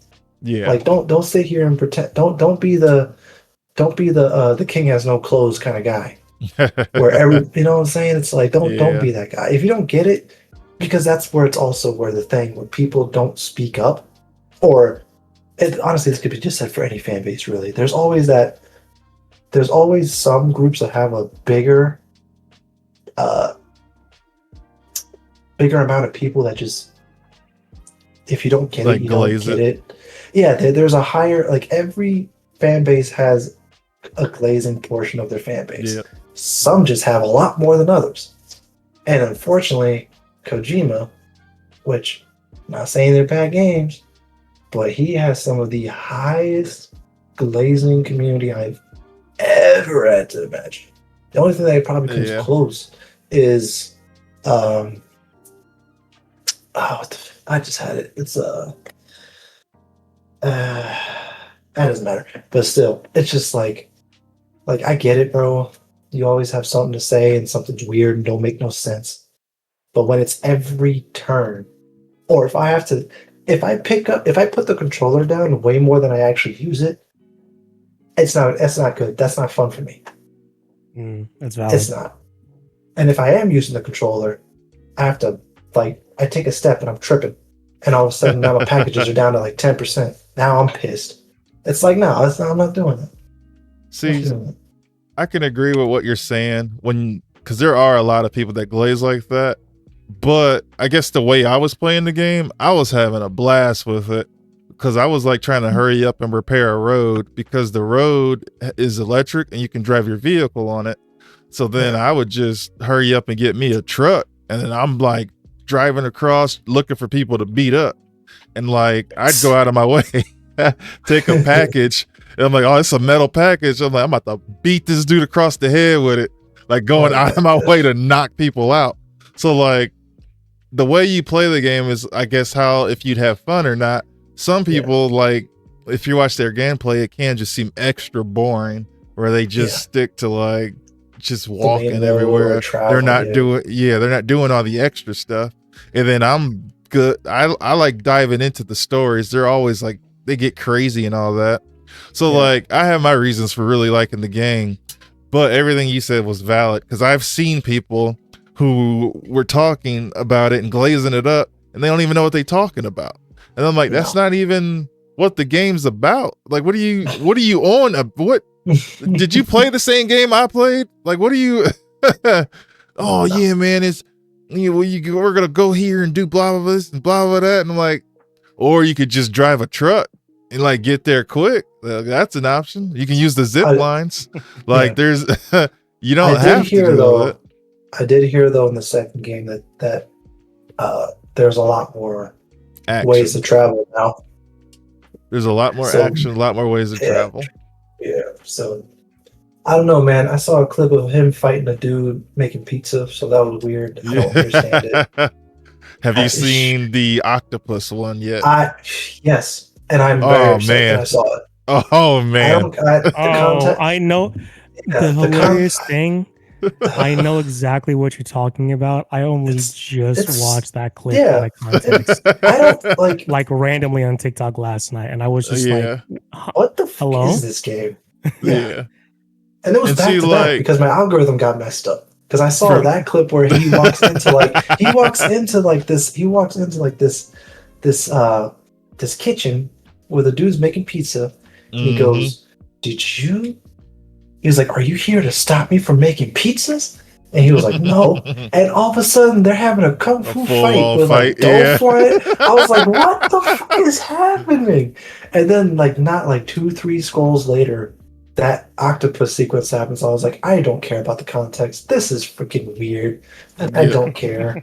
I don't want this. I don't want this. And see, I like that stuff just because it's different and it's not like the same cardboard cutout stuff. But we were talking about like other Glazers, the 2K community, the Call of Duty community. Man. Legal Edge. Yeah. And I'm like, those games to me always feel the same, release after release after release. And they're, oh, it's the best one ever. Like, what's different? Well, I can slide now. Oh, I slide faster. What do they call it? 4D motion, whatever movement or something. Yeah, 4D movement. I'm like, okay, I guess. Like, it's just, I don't know. If I want to do that, I'll play Max Payne. Congrats. It's so dumb. It's so dumb. Mm-hmm. Actually, you know what? I think there's worse. Apple users. But that's a different. Anyway. The same iPhone back to back. The same thing. All right. Final news story of the day. Adi Shankar, the guy who developed the Castlevania and the Devil May Cry show on Netflix, got the rights to Duke Nukem. Huh. And I'm not okay. I am not okay with this. Huh. I'll tell you why. Okay. Now, Castlevania, the first season, the first story was phenomenal. I think it was great. Mm-hmm. There are some things that got changed, fine, but they helped, and the story was good. The new one, Nocturne, didn't like it.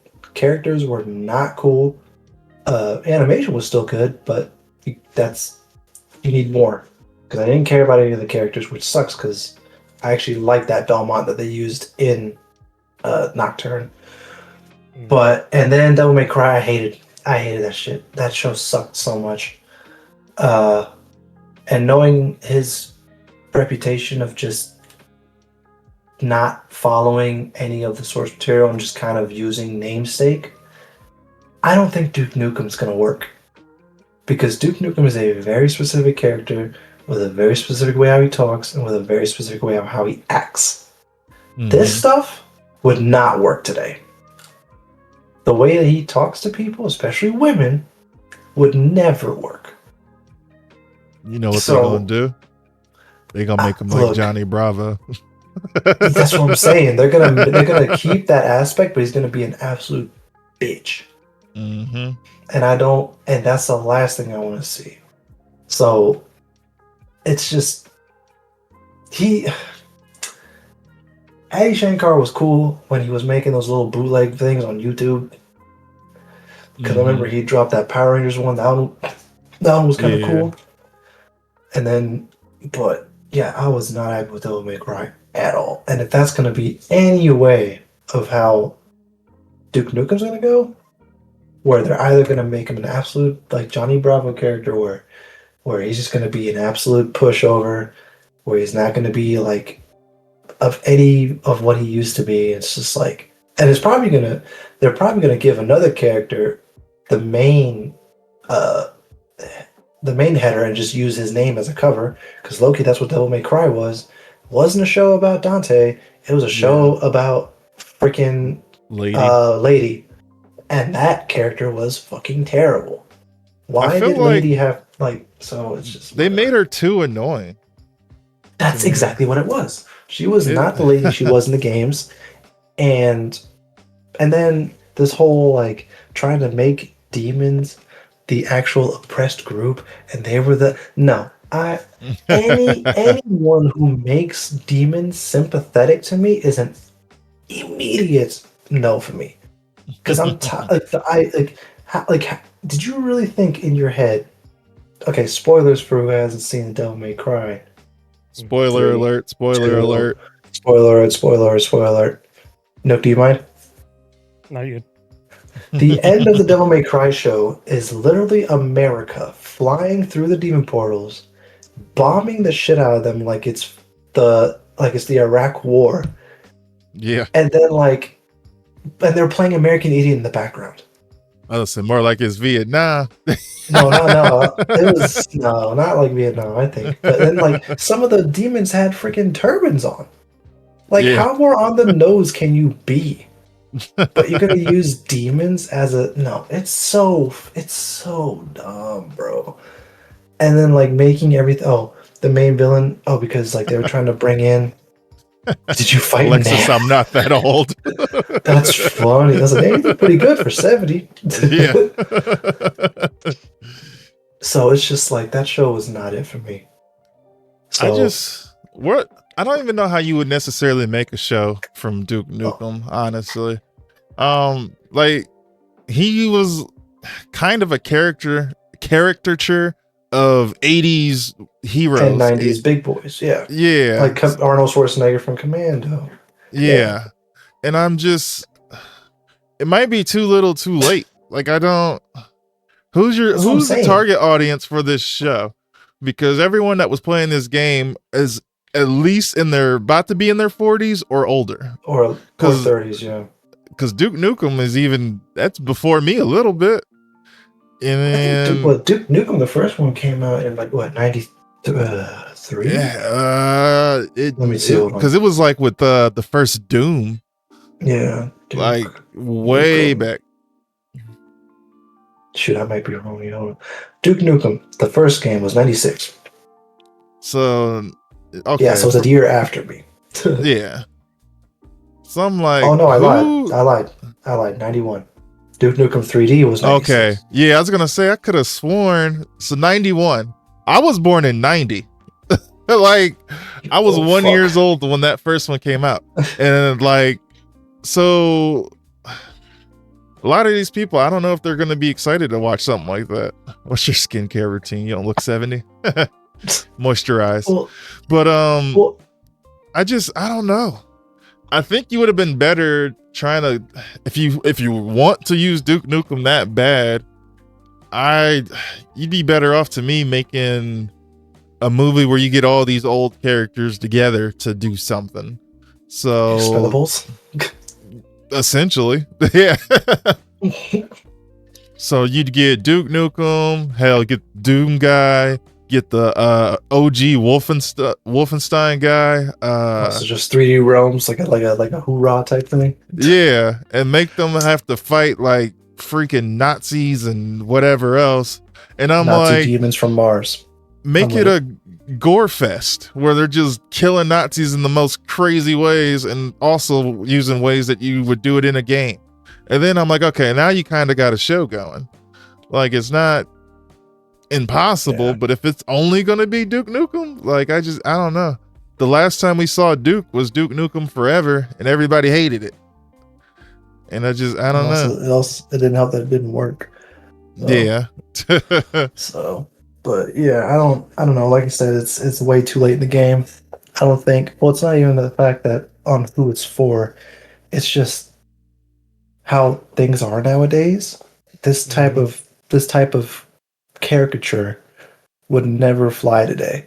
Dude, if this show came out and actually kept the Duke Nukem spirits, bro, there would be for months. There'd be nothing but Forbes articles. There'd be nothing but freaking MSNBC articles talking about how this is like toxic and this is and that and whatever. Now, and then you got to add in BuzzFeed. This makes BuzzFeed, and then like it's like this is making women look like Duke Nukem misses the mark. He's so misogynistic. Exactly. That's what I'm saying. So if you would have dropped an animated show maybe like 15 years ago, like before the 2015s, I think it would have worked. Yeah. Nowadays, like, okay, granted, like you can't just listen to those people in the first place, like those BuzzFeed fucks, whatever. But you really can't. They're in their own echo chamber of bullshit too. Mm-hmm. But like to make Duke Nukem fit into today's way of thinking is not going to work. It's going to completely butcher his character. It's going to and then you're going to piss off everyone. Because not only are you going to piss off OG Duke Nukem fans that actually still like the character, you're going to piss off casuals because it's like, bro, why is he such a pushover if he's such a big dude? Like the people who don't know, they're going to see things. Yeah. And then it's like, well, why'd you call it a Duke Nukem game if some rando is going to be the actual main character, which is probably going to be a female? And it's like, you know what I'm saying? So it's like the pattern recognition is starting to seep through of how these people think, and it's not going to work. So to me, I don't know how this is going to work. I'm very, very, very, very, very, very, very, very cautious. So, because after DMC, man, I'm good.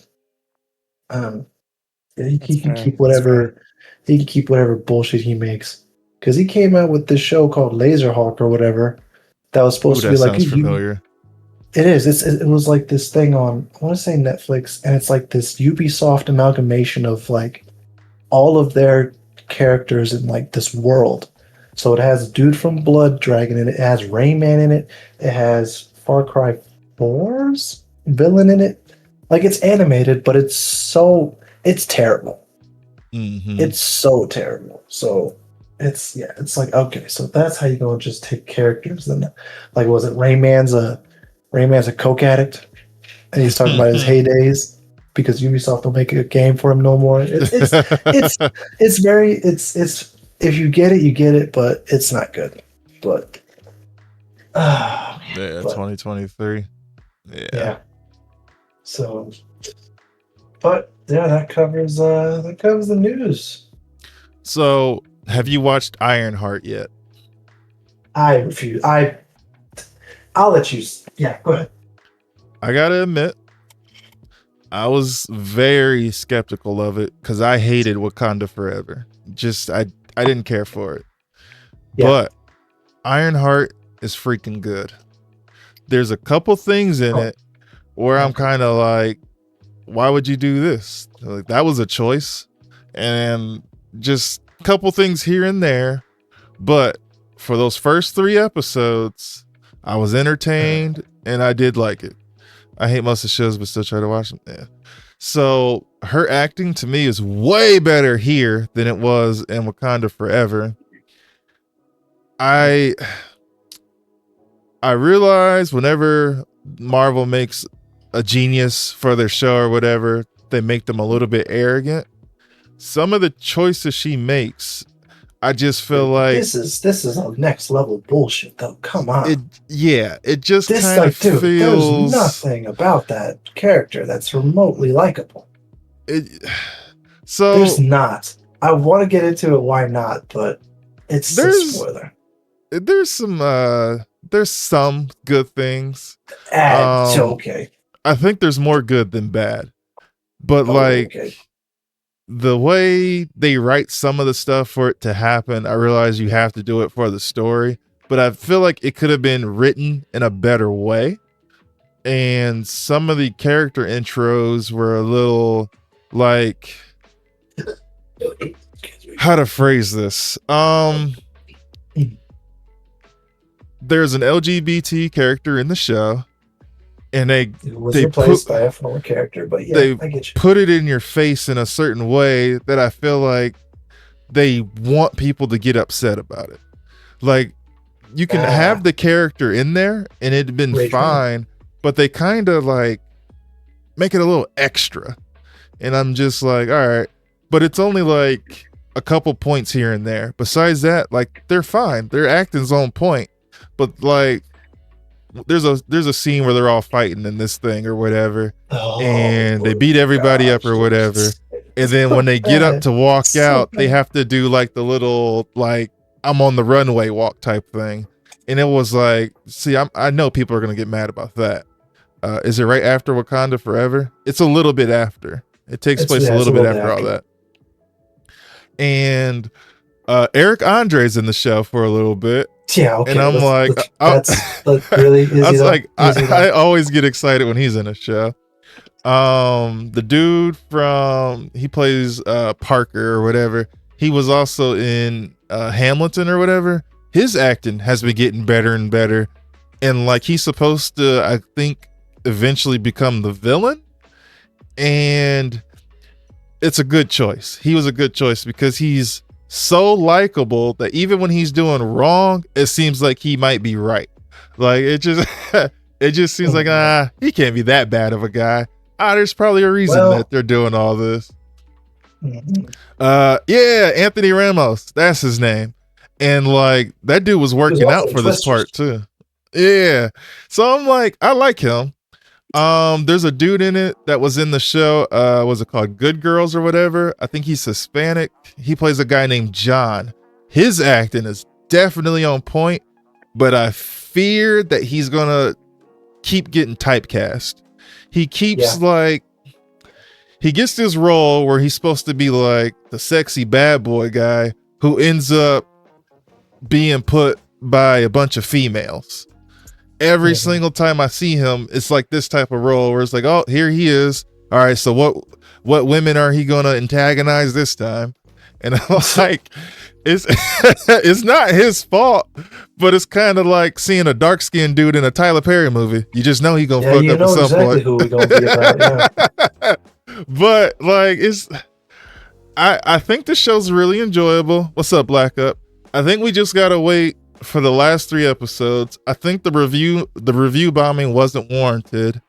The effects are way better than what they were showing in the trailers.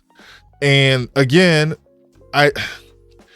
Marvel, Disney has too much damn money to be putting out these trailers like this, ruining like, because if you look up a trailer right now, it's gonna look like her armor is just looking terrible.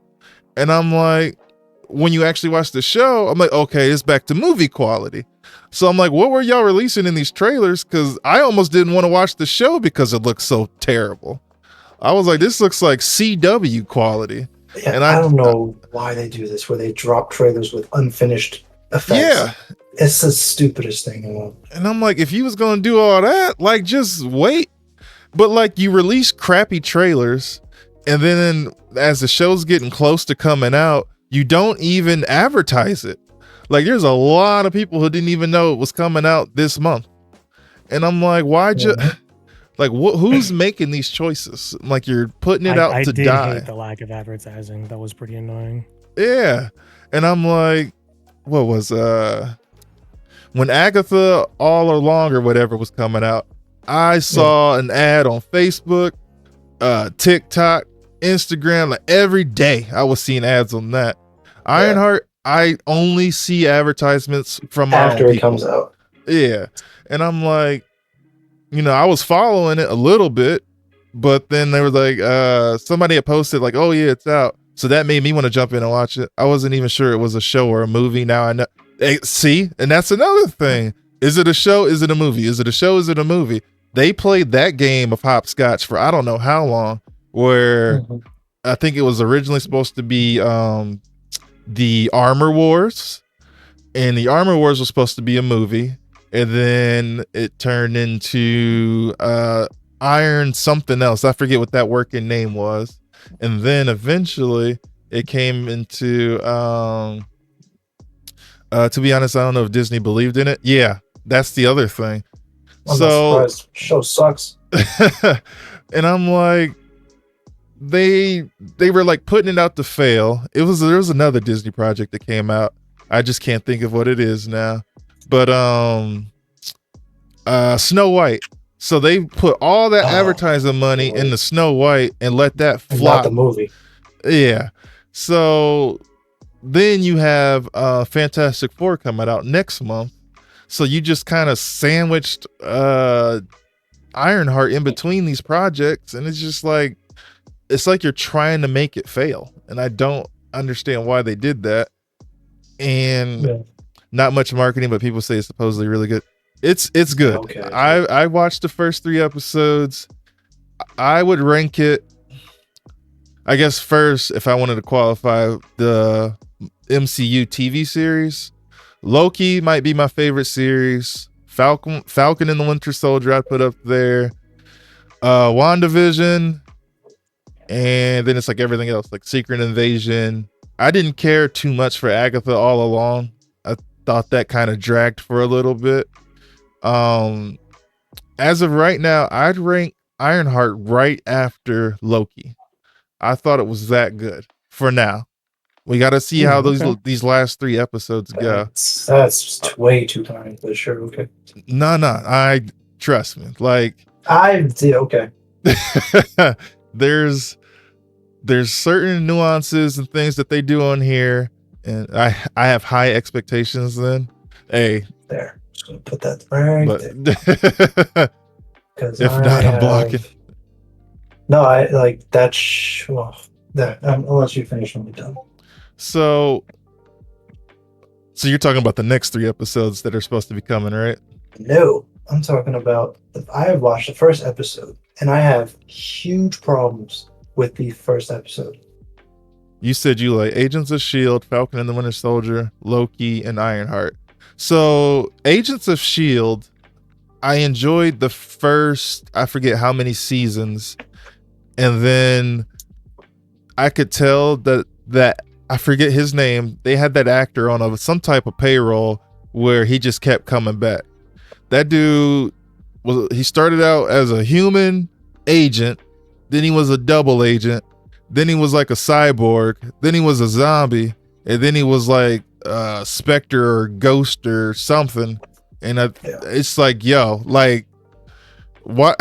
Let him die. They're like, this is too much. But yeah, that's after the traitor plot. Yeah. Did that all happen? I'm gonna drop that for you as a traitor. Coulson. Coulson was another one that got brought back. Yeah. Oh, okay. You were talking about Agents of S.H.I.E.L.D. I was like, what are you? Yeah, Agents of S.H.I.E.L.D. Tahiti was a nice place. Yep. Yeah. It's a great place. So, I'm gonna be the counter to Dre because I refuse to watch the rest of the episodes because it's fucking dog shit. Ironheart is not a good person, and none of the characters are likable. The effects are fucking trash, and the pacing is probably one of the fucking worst that I've ever had to fucking deal with. The reason being, because I can't get into the reason as to why, because without spoilers, this is why I have this up. If you want to watch the show, then just, I guess, hang around, do something else. I don't know. This is why I have this up. As long as this is up, I'm going to be talking about the first episode, not 2 and 3, because I'm not watching the rest of it because it's fucking ass. Leaves the stream right now. Yeah. So Riri is so she's at MIT, right? And she has all these resources to build this new suit or whatever. She's going through it, and she gets kicked out because of property damage. Right? She destroys the lab and just all the other stuff. And then she steals the suit that used college funds to make. It's not her fucking suit in the first place. So that's the first stereotype we're perpetuating, is stealing. Congratulations. Then she takes the suit and it dies halfway through. And what happens? She kills a person, bro. That fucking kid dies.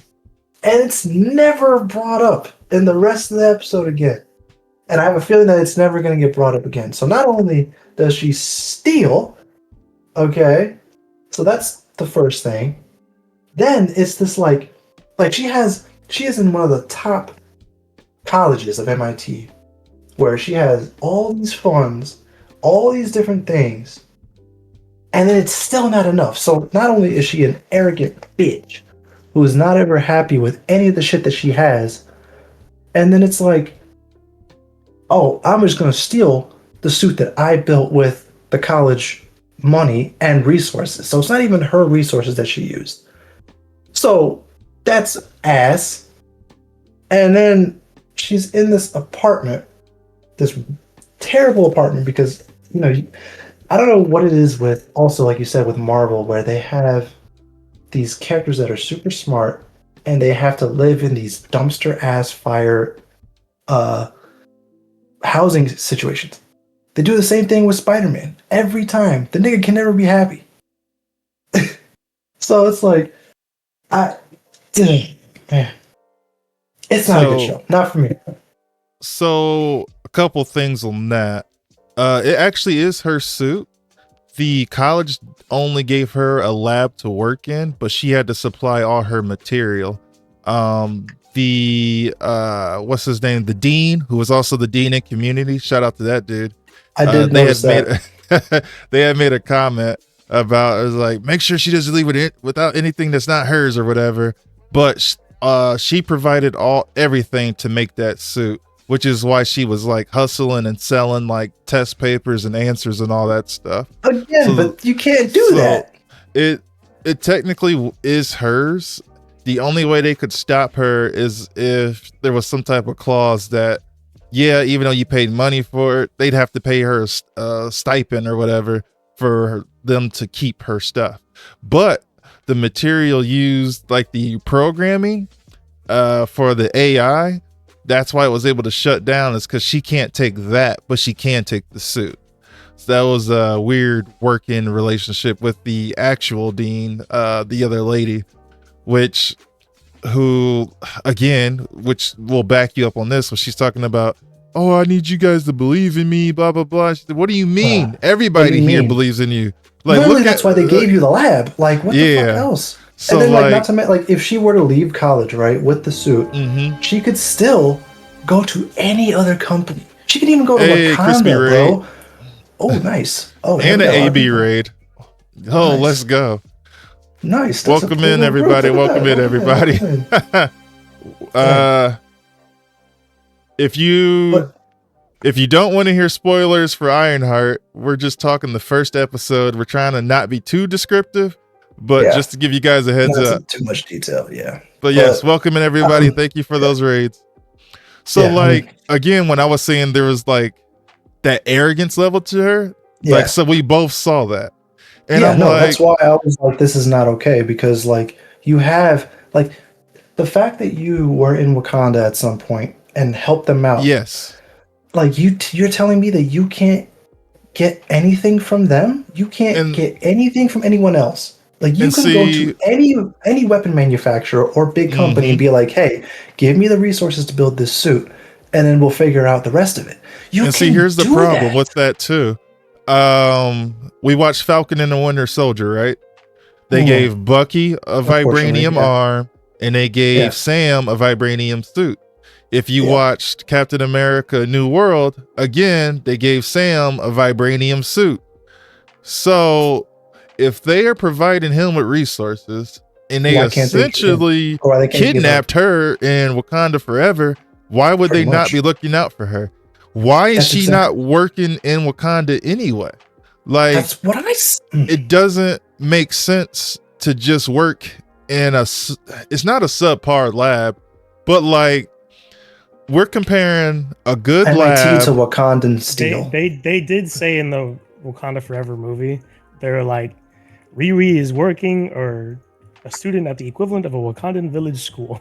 Like, exactly. And I'm aren't her and what's her name friends? Are you telling me you can't Shuri? pick up the phone? Yeah. Because they have like that whole like forced moment of friendship or whatever. But whatever. That's fine. But like after everything in Forever, I feel like they should be cool at least to work together and like further technology and everything.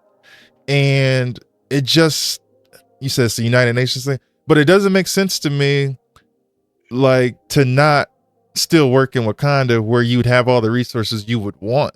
And you Even would work better than with MIT. Shuri. Yeah. And Yeah. I'm like, you're going from people who are still focused on like driving gas vehicles to Wakanda that has essentially, I don't even know, they're basically spaceships if we keep it a buck, but like Yeah. the little hovering Magnetized shit. aerial vehicles. Yeah. Yeah. And I'm like, all right. And then they have the tunnel project, which you probably haven't seen that yet, but it I was read like, about it, but it's not on paper. It sounds good, but yeah, it was cool. it doesn't And sound it's like a bad kind of idea. like, I just, Because a Loki, that's lot what of Wakanda her- has, low key, doesn't it? It has like Yeah. a railway system like that. yeah. So So like I a don't lot of understand her why they're- problems yeah. are self-inflicted, and Yes. I have to accept it's drama for the show, but I just And don't that's think terrible writing. that part is written well. Yeah. That's what I'm There's- saying though. There's ways to do correct, like if you want to make her a sympathetic character, and where like some people make bad decisions, I get it.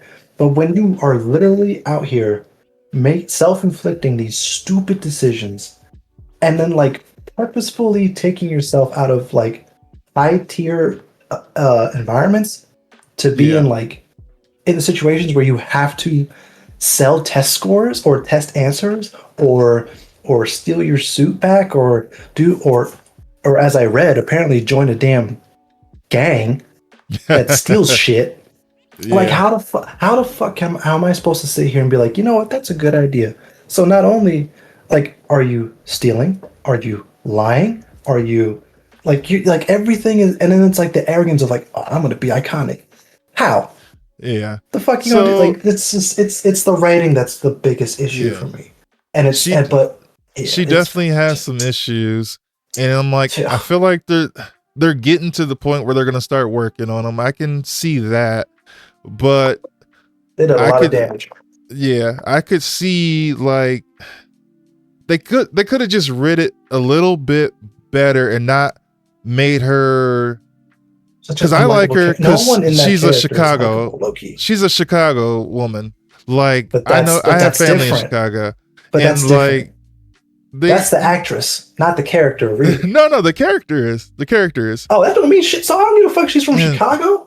underfunded Because that's how scientist. Chicago is, and I'm But definitely see- not going. Fuck that. When you call her an underfunded scientist, you have to remember she's like friends with Shuri and Wakanda now. That's what she's I'm saying. She's underfunded because of the writers.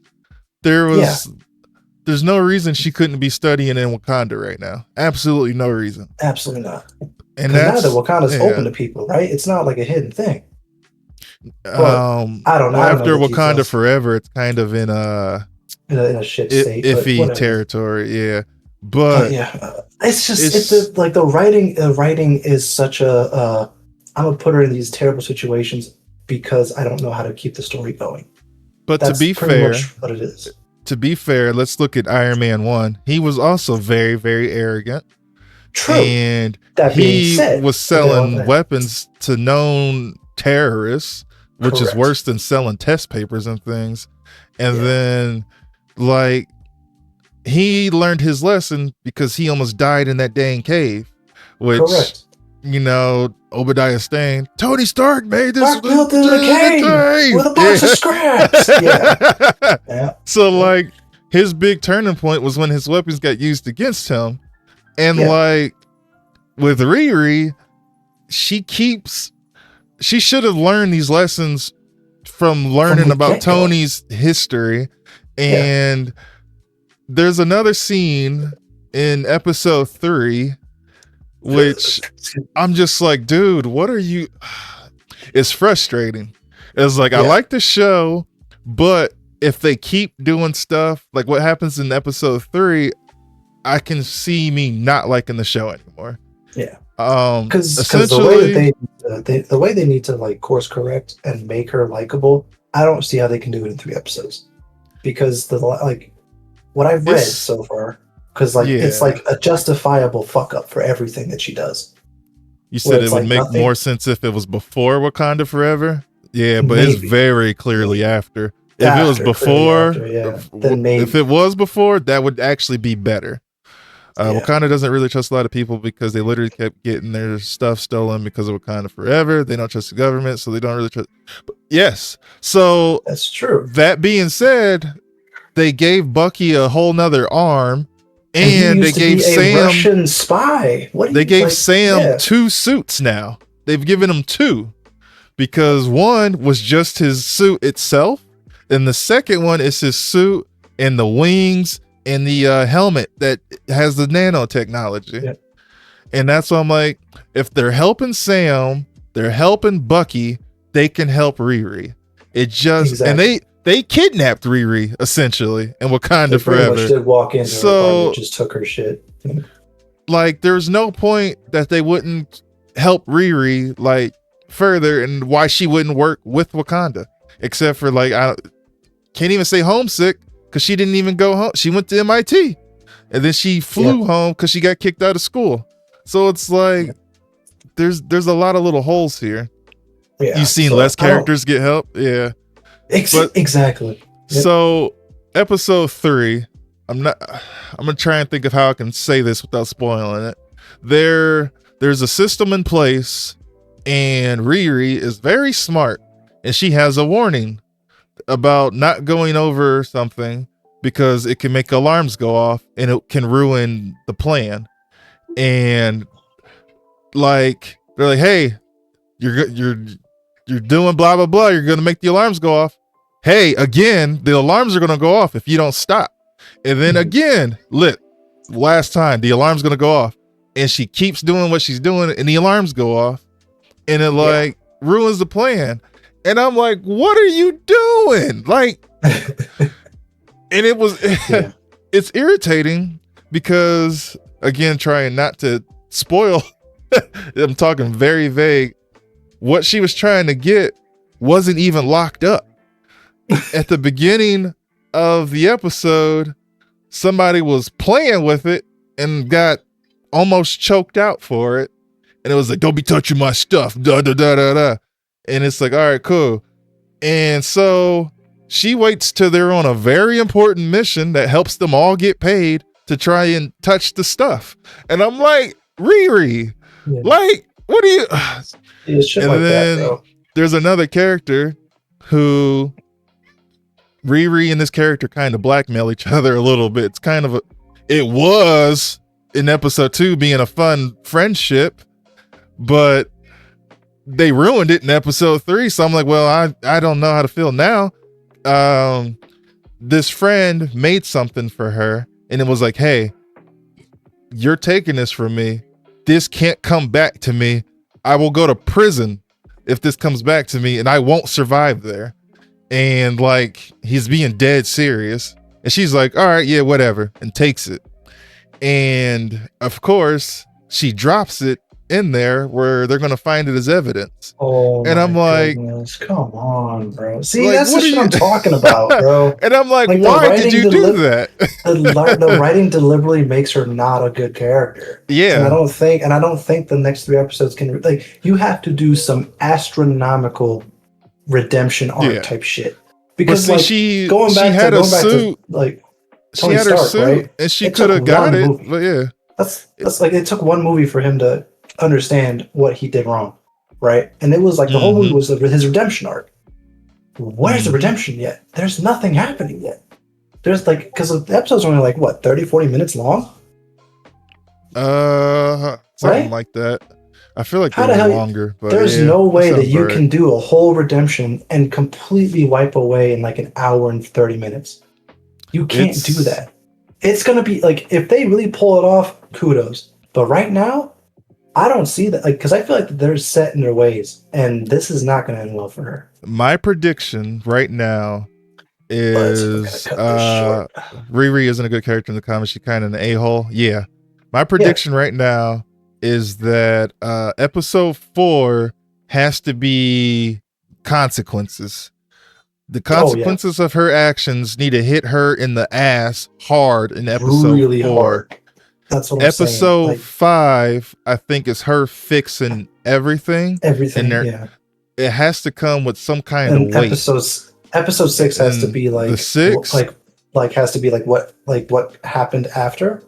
yeah. Yeah. I would say the final show off against whoever they choose for the final villain, because I'm still not 100% sure it's going to be the Hood, but it needs to face off against that person, and there has to be some type of redemption where she needs to be put into, like, I don't know who, how, why, but some type of program. Remember how Bruce Wayne took Jason Todd under his wing and like was helping stop him from being a little hood, stealing stuff? She needs a Bruce Wayne to take her under the wing so she can stop being stupid, which you would think would be Shuri and the Wakandans. That's what that would be the saving grace, is Shuri and the Wakandans taking her to like fix her essentially. But no wrong, and she's the smartest in the room always. Yes, that in the comics attitude. is worse. Yeah, the comics is worse. But yeah, we're So gonna it's- cut this short. But it's yeah, we have our possible differences. to save it, but I mean, did that help Jason though? It helped Jason for a little bit. Like if Technically, Jason it was the Lazarus Pit, but if then Jason- again, that's also if Jason didn't get tricked and have to fight the Joker in a 1v1, he was on the right way, on the right path. But if you take the Lazarus Pit and Batman knocking him across the head a couple times, and that finally got him going right. But it's I still like the show. It does have its hiccups. It does worry me that it won't get better, but I still would, as of right now, first 3 episodes only, I put it under Loki just for now. If it keeps getting worse, I'm gonna put it way low, like with Agatha, because I think that was the worst one. fair enough. All right, now we got that little side note out the way. The final closer for today, tier list, baby. Yeah, tier And list. we are doing worst fictional jobs. So we got we got the SCP Foundation. We have an Empire employee. We have an Umbrella scientist, Federal Bureau of Control from the Control game. We have Bright Falls from Alan Wake, a cop, Bright Falls cop. Jabba the Hutt's minions.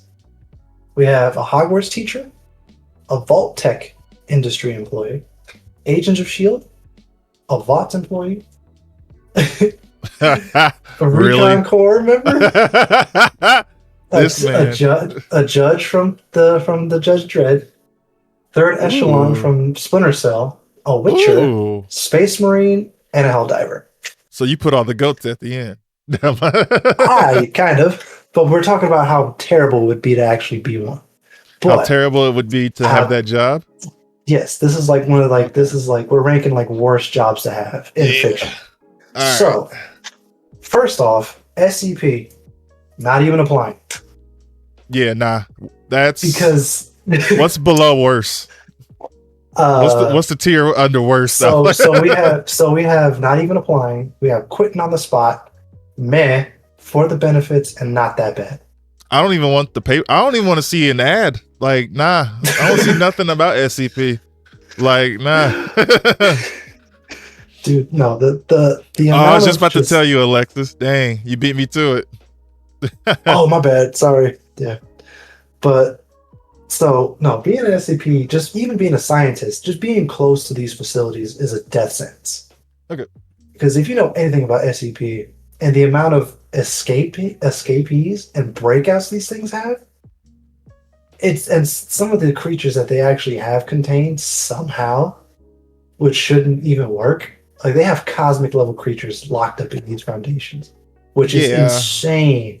So it's like, even a breakout of like a lower level SCP is still freaking dangerous. And there's a good chance that everyone on that floor or in that building dies.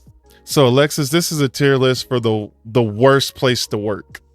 And the first one we're doing is SCP, which it tracks like a lot of paranormal.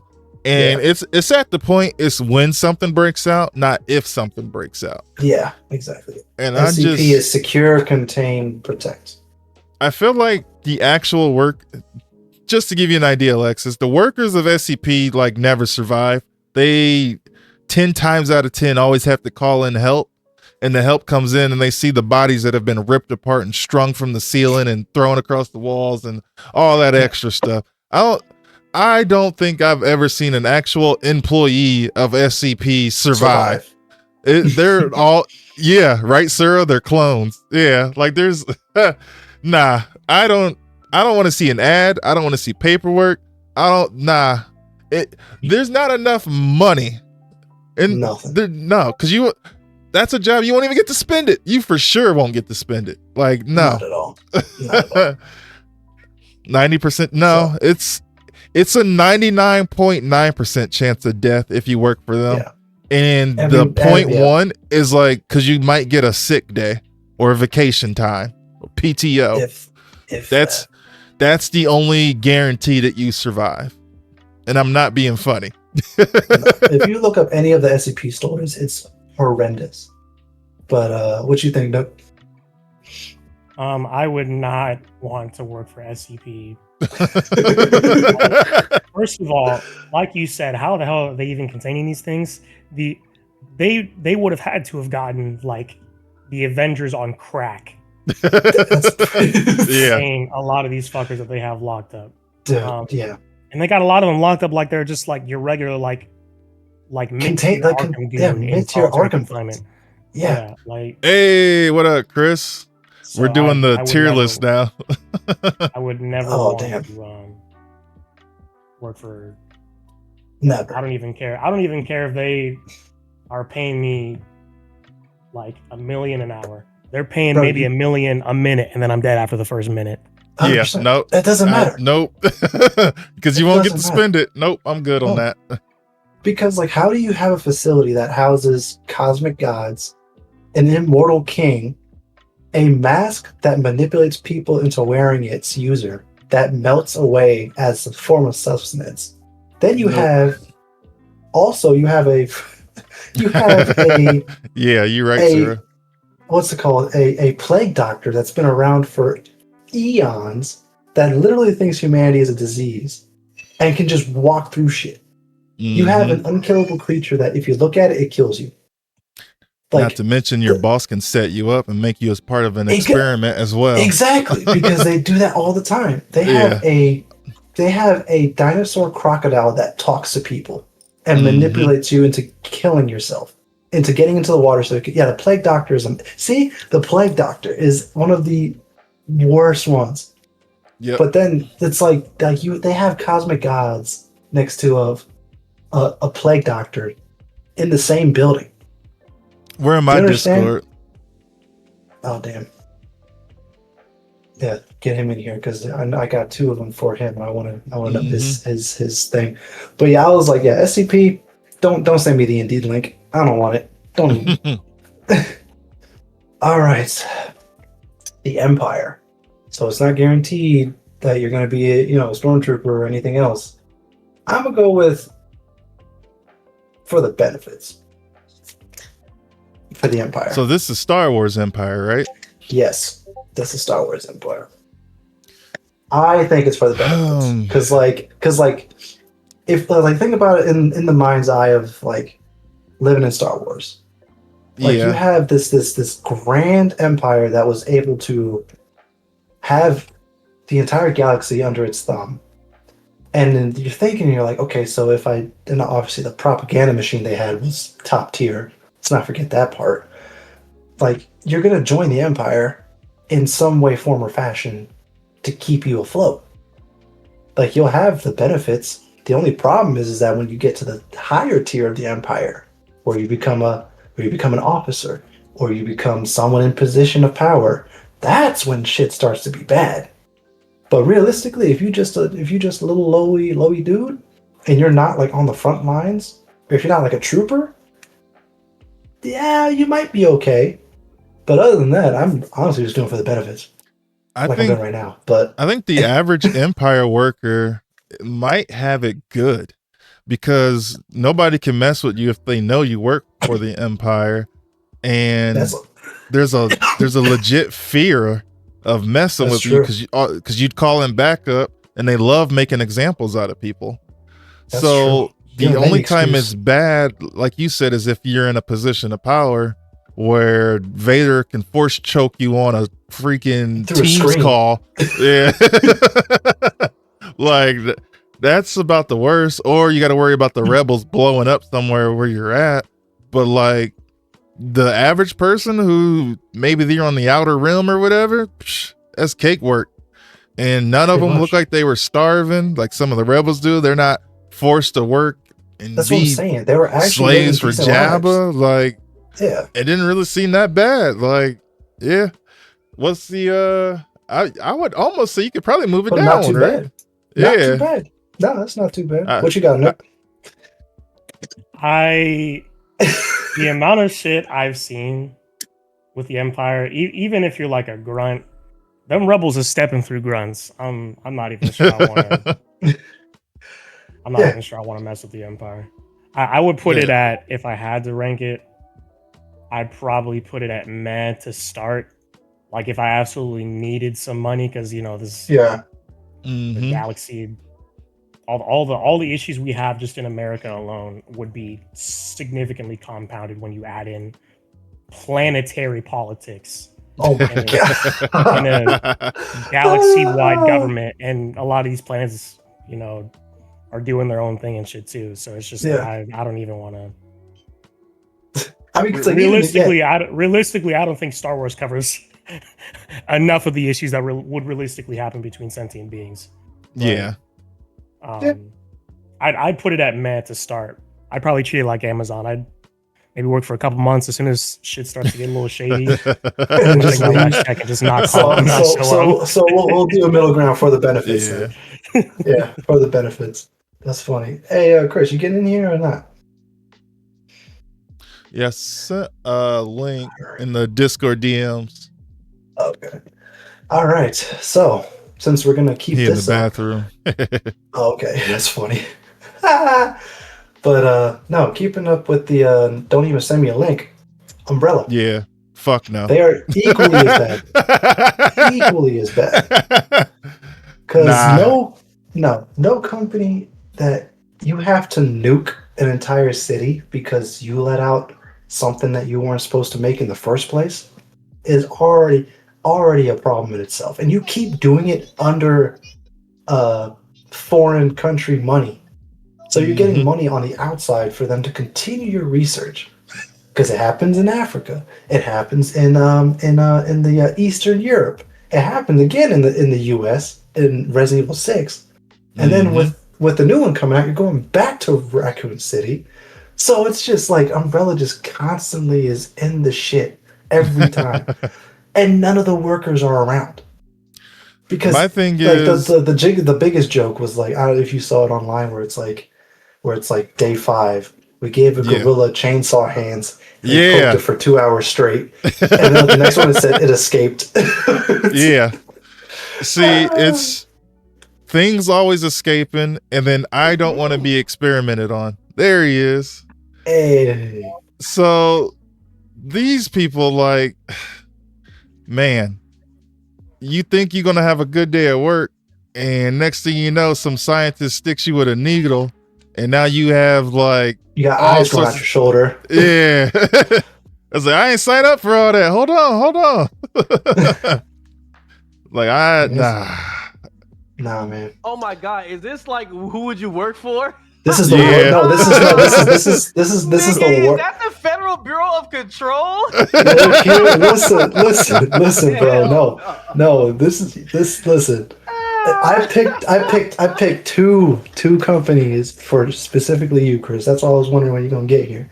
But yeah, no, we're all in agreement that Umbrella. Well, I'm not. Don't send me the link. I'm not even applying to that shit. One of the worst. Well, the worst. Yeah, the worst like companies to work for in fiction. So I'm gonna give y'all some solace. I already know that Dejan's gonna laugh. I'm already ready for this. Okay. Okay. I was playing Peak. I know. I saw. Peak was great. It was fantastic. OBS crashed twice. I saw it. You ready? Are you ready? Ready. We made it to the kiln. We made it to the end. Nice. Got to the end. They put me up to the top. Like me and Pizzo. I mean, it's literally a straight shot up. Game crashed. Yeah. Oh. It crashed, man. And I saw his face. I saw it, and I was dying. Game crashed. That's tough. No! When like I got off stream, I was still in the game. Like the stream just crashed. I was still in the game. Got all the way to the top. Game crashed. Pizzo made it out. So the game crashed. Turn your camera on, homie. I'm just sick, so I'm not turning mine on. It's gonna shift everything around. Oh, it did. You good though? Oh, now he's in the big screen. Get out of there! Shoot! I made it. I made it. No, that's funny, bro. But no, this is the worst companies to work in fiction, and I picked 2 of them specifically for you. But is EA here? Is EA on here? No, they're not fictional, unfortunately. So, but they might as well be. They might as well be. Where they moving? Yeah. Shit, for real. They work. They kind of shifting around like Vault-Tec right now, low key. But anyway, what you think, Nook? You think Umbrella? Yeah, up there, not even applying. Yeah, I'm not touching Umbrella. That nigga left me. Especially Mr. X. Fuck out of here. Mm-hmm. Bro, there's so much random stuff that would kill you in Resident Evil, let alone them experimenting on you. So like even literally random. You're right. Yeah. Like plants kill you. Yeah. In the Resident Evil 4, the ceiling monster thing that I don't think ever was explained. When you're trying to save Ashley and it just comes out and bites your head off and goes back up. Oh yeah. Like what the fuck? Like nah, man. Like what? they made an infected crocodile and just left it in the pond.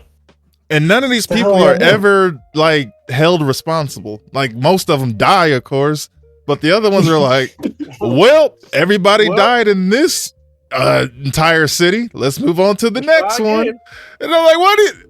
How? Like, come on, man. Just Umbrella, nah. Not even applying. That was easy. I still think SCP is worse than Umbrella, but they're like neck and neck. I'll put them right here. Because SCP is just not. I'll put SCP ahead of Umbrella because, dude, SCP that's Umbrella. It's nonsense. Like, Umbrella, it's nonsense. See, the problem, Umbrella creates their demons. SCPs, they just exist. I'm not with that. No building should be able to house a cosmic god and an immortal plague doctor that can just kill you with a touch. I'm not there. I don't even want to live in that same universe. I don't even want to live in the state, not even the country. I don't want to work in Gotham City. I don't care how rent is. I don't want to live in Gotham City. I am good. I am okay. Which is funny because there's a way for me to change dimensions. If not, I'm gonna just go ahead. Let me see what's on the other side. If I'm living in SCP world, I'm good. Actually, what's funny is I had one of the jobs here, but I guess I forgot to put the image. But I'll just. I thought you were about to say you had an SCP job, and I was about to tell you to get the fuck away from me. I was like, everybody, podcast is over. No, I had a.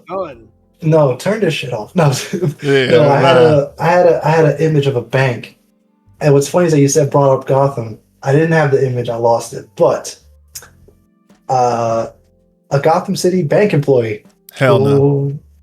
No. Nope. Because it's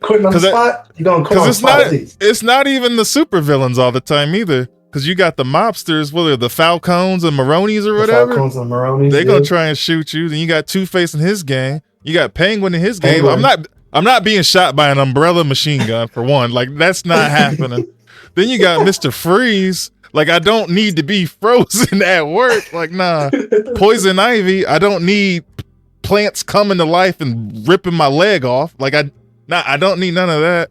And you said an Arkham Asylum guard. Now that you bring that up, I think his name was like Aaron. No. Aaron Absolutely something? not. Where freaking not King Shark, Killer Croc bit his hand off, and they patched him up, gave him a hook, and told that motherfucker clock back in. Like, that's crazy. If I'm at work and my hand is bitten off by an inmate, I'm not gonna keep working there. I'm sorry. Like, nah, like you giving me a severance package. No, I didn't. No, I did not. Actually, what's crazy is that I didn't know. Yeah. So because I know now, if I only knew what I know, I quit. Dude, I would put in the quitting on the spot, 100% quitting on the spot. Definitely. Because not to mention the fact that the scale of that building, based off of Arkham Asylum, is disgusting. Great game, like great freaking game. But if that's the scale of Arkham Asylum, no. I'm walking in the wrong part of the asylum that just so happened to have a breakout. I'm done. I'm not getting sprayed with Joker gas on my first day. Man, nah. You're done. I'm not laughing. I'm not laughing to death, bro. I don't need no Joker gas. I don't need. That's what I was about to say next. No fear toxin. None of that. Nope. Good off that. So we're all in agreement. I would have had the freaking PNG. Would have been quitting on the spot. Awesome. Yeah. Now, I'm going to give this one over to Chris. Federal Bureau of Control. Federal fucking Bureau of Control. First off, the oldest house. I ain't watching no fridges. I ain't watching no fridges. Nigga. no record players. Okay, I'm not watching no record players, nigga. I'm not on watching for shit. I'm gonna be working somewhere else in that motherfucker. If I do gotta work in that bitch, the front desk at least. If I can see the exit. If I can see the exit and it's real, we're good on that. Yeah, go ahead in, Jesse. You straight. You'll be good. Just talk to the director. Oh, the director's dead? All right. Well, here's my severance. Yep.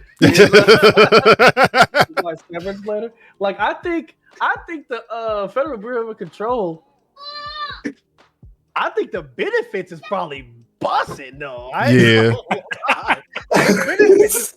The benefits probably go crazy as hell. That's any of the 3-letter organizations though. Because if that's the case, that up. He said benefit. Because if that's the case, then I might as well be with the FBI or any other ones. Because there's no way if the I'm going to be with. FBI is paid that highly, nigga. Imagine the FBC. FBC. Yeah. No, if I join, something happened to the stream. Oh, never mind. Sweet. No, imagine the first day, and they say, "Oh, wash this fridge." Mm-hmm. I'm not doing that. That's not the dude. And let's not act like that the building is like stationary. I was about to say it shifts. The thing shifts, and everyone's like, "Yeah, it happens." No, no, I'm not. If I have to take a dump, and the building and the bathroom shifts 2 floors down, I'm quitting on the spot. If I have to take an elevator, back to my desk on time. Like y'all niggas is tripping. And then after I take the dump, you're gonna tell me it's gonna shift again, and now my office is on the 4th fucking. No, you're dumb. I'm not doing it. I would almost say you could probably move it to meh. You think so? Because depending on how much you hate your life, you might be able to be like, you know what? I used to work on the 6th floor. Now I'm on the 1st floor. Life's good. Well, that's good. Man, because look, that damn building is... I'm trying to tell you, not only is that building crazy as hell, like, I'll be in there, hey, Joan, you got a sticky note? Don't ask for no sticky notes. Okay. Don't ask for no sticky notes. Okay. Don't ask for no sticky notes. Don't play the records. Don't look away from the fridge. And don't worry about John. I know he's floating in the back room right now, but it's fine. Give it nigga, actually, don't do nothing. Actually, I don't need you like if I could be like a field agent type shit. Yeah. I ain't gonna lie, man. The benefits of the FBC might be, but like, you gotta think about all the secrets you gotta keep, bro. Like, you cannot talk about anything. Nothing. Can't talk about nothing. How was your day? I'd have to kill you. I'd have to kill you. How's your day, sweetie? Don't ask me that. Yeah, it was all right. I just had to shuffle some papers. Couldn't use sticky notes again, but nigga, like his wife be like, "Oh yeah, here I got the grocery list for you." Pull a sticky note out, you fucking panic. You just got PTSD from a sticky note. Just start screaming. No. Shit. That's funny. The mental strain of that build. Like maybe like the field agent, maybe, but the actual like office. I don't know. No, that's even worse. That is worse. That's even worse. That is worse. But I think Meh is a good. Honestly, yeah, I'll put it in Meh. But then there was one other point I had. I can't remember right now. But the FBC, bro. If you really think about it, it ain't that bad. You know, I mean, compared, that's the worst part. Compared to some of these other jobs, it's not that bad. It really ain't that bad, but the benefits of having that job probably go fucking great. You probably don't have to pay for nothing going to the doctor. No, not at all. They probably got in-house doctors. That if you can find them. If you can find them. The house shift. I think it's when you said the house shift, it was like kind of took that. Dude, no, it sucks, dude. All the time. Yeah. All the time. Always. You walk in the building and it's like different. It's a different room. It's a different. Today, Monday, you had to take the stairs. Tuesday, you didn't. Wednesday, you got to take the elevator. No, come on, man. See, those are kind of annoyances, but like, imagine going to work at SCP or going to work at Umbrella. Like the way I look going into work is the way I want to look leaving work. I don't want to go into work fine, and when I'm leaving, I got like an extra eyeball in the side of my head. One of my arms is a tentacle now, and I can only speak in long grunts. Like, nah, I'm good off that, man. Kratos? Hit him with the Nemesis. Stars. Yeah, man. Oh man, that's funny. Actually, kind of slick to go back to that. I'm so traumatized by the Umbrella Corporation. No fucking lie. I wish I would have screenshotted it. There was a corporation that popped up on my phone on Instagram. The shit was like Umbrella Company. I said, it's a Japanese company. There's a Japanese company that does pharmaceuticals. I said, nigga, pharmaceuticals. No. That's what they are too. Yeah, exactly. Did I not think this through, nigga? Like, hell no, I'm not getting nothing from here. I don't want your whey protein. I'm gonna turn into a damn creature. That's funny. Good. But we're all in agreement with FBC and Meh. Yeah, I think that's cool. But okay. Yeah. But I'm gonna keep it. I'm gonna keep it a buck, and I'm gonna keep it in the Alan Wake. Bright Falls Sheriff's Department. Ooh. That's tough. Yeah. Because Bright Falls sucks. It is the catalyst of all the bullshit that happens in the Wakeverse. And after playing the second one, I want no part of Bright Falls in my life. I want none of it. Nothing about that. I think that's definitely in quitting on the spot, because I bet you like the benefits you get for being a police officer vary so hard from where like area to area. It's already probably Washington not that great for it's probably not that great for a small town. And then you factor in all the shit you'd have to deal with off top of that. Yeah, nah. I might, because I don't have the full context of whatever situation shit starts popping off. I might help the first family or two, and I start to see the calls coming on a larger scale. Yeah, I'm gonna go check in on my family and get the fuck out of town. I'm good. Bro, you mean to tell me I'm in that bitch? Niggas like, yeah, this is for the clan. This is for the. I'm like, nigga, you are in the woods. Like, absolutely not. When it comes, especially with, I mean, you saw what happened to the sheriff. The niggas in the upside down. Mm-hmm. No, bro. If you didn't make it out there, your ass is dead. You were dead in the police station. So, that was the first place I got hit. Twice. Yeah. Twice. It happened in the first game and it happened in the second game. Man, hell no. Dude, no. Because if I'm inspecting a body and the sheriff and the new appointed sheriff disappears and the OG sheriff wakes up and just phases through me, and no, absolutely not. No, I'm quitting on the spot 100%. And then as soon as the weird stuff starts. And the problem is that people are just okay with it. No, because it's not even just you; it's the locals too. Yeah, because they're just like, yeah, weird shit happens all the time. It's like, dude, you have a cult hanging out in the woods with deer heads on it. Are we not going to do anything about that? They're just some silly ass kids. It's like, no. So they found a nigga in the woods with his heart cut out. Yes. Yeah. Mhm. No. Huh? No. I beg your pardon. I beg your motherfucking pardon. Yeah, no, I beg your pardon. Big nigga. I pardon your. Because like low key, like Bright Falls is a pretty place. Don't get me wrong. That being said, the fact that the police station is never full because they keep getting murked is like, and then like just the fact that the Bright Falls is like the in between of the Upside Down and the real world, and people are just cool with that. I'm not, no, bro. I don't need that shit. I'm putting on the spot. Y'all remember when I was playing that shit? Yeah. I don't think you were there for like too much of it. But I'm gonna tell you this, nigga. I played that shit the first day on stream. First time I played on stream, I think I played for 4 or 5 hours. After we did some other shit, I go to bed. I woke up at 3 a.m.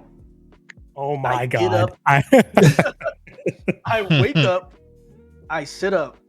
It is pitch black in my room. And I sat there for a second and I said, what the fuck is going on in Alan Wake? And I'm not even working in that bitch, so nah. I'm good, bro. Waking up with fear is not, that's crazy. I'm like, bruh, this nigga is going through it, dog. You just want to finish a book. But yeah, quitting on the spot, I think, because like you wouldn't know because you're thinking you're just taking a sheriff or like a deputy spot.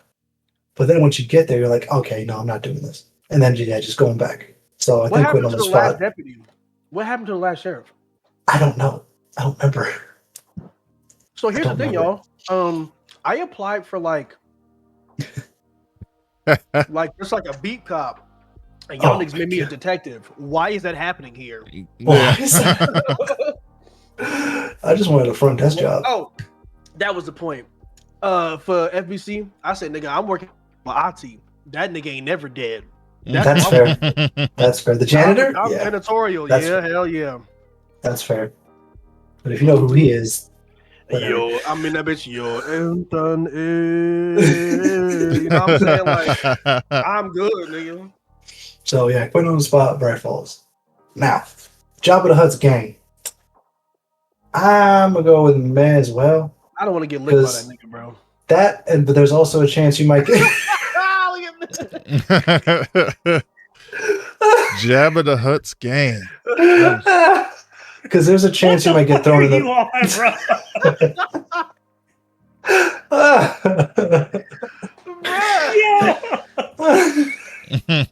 Shit!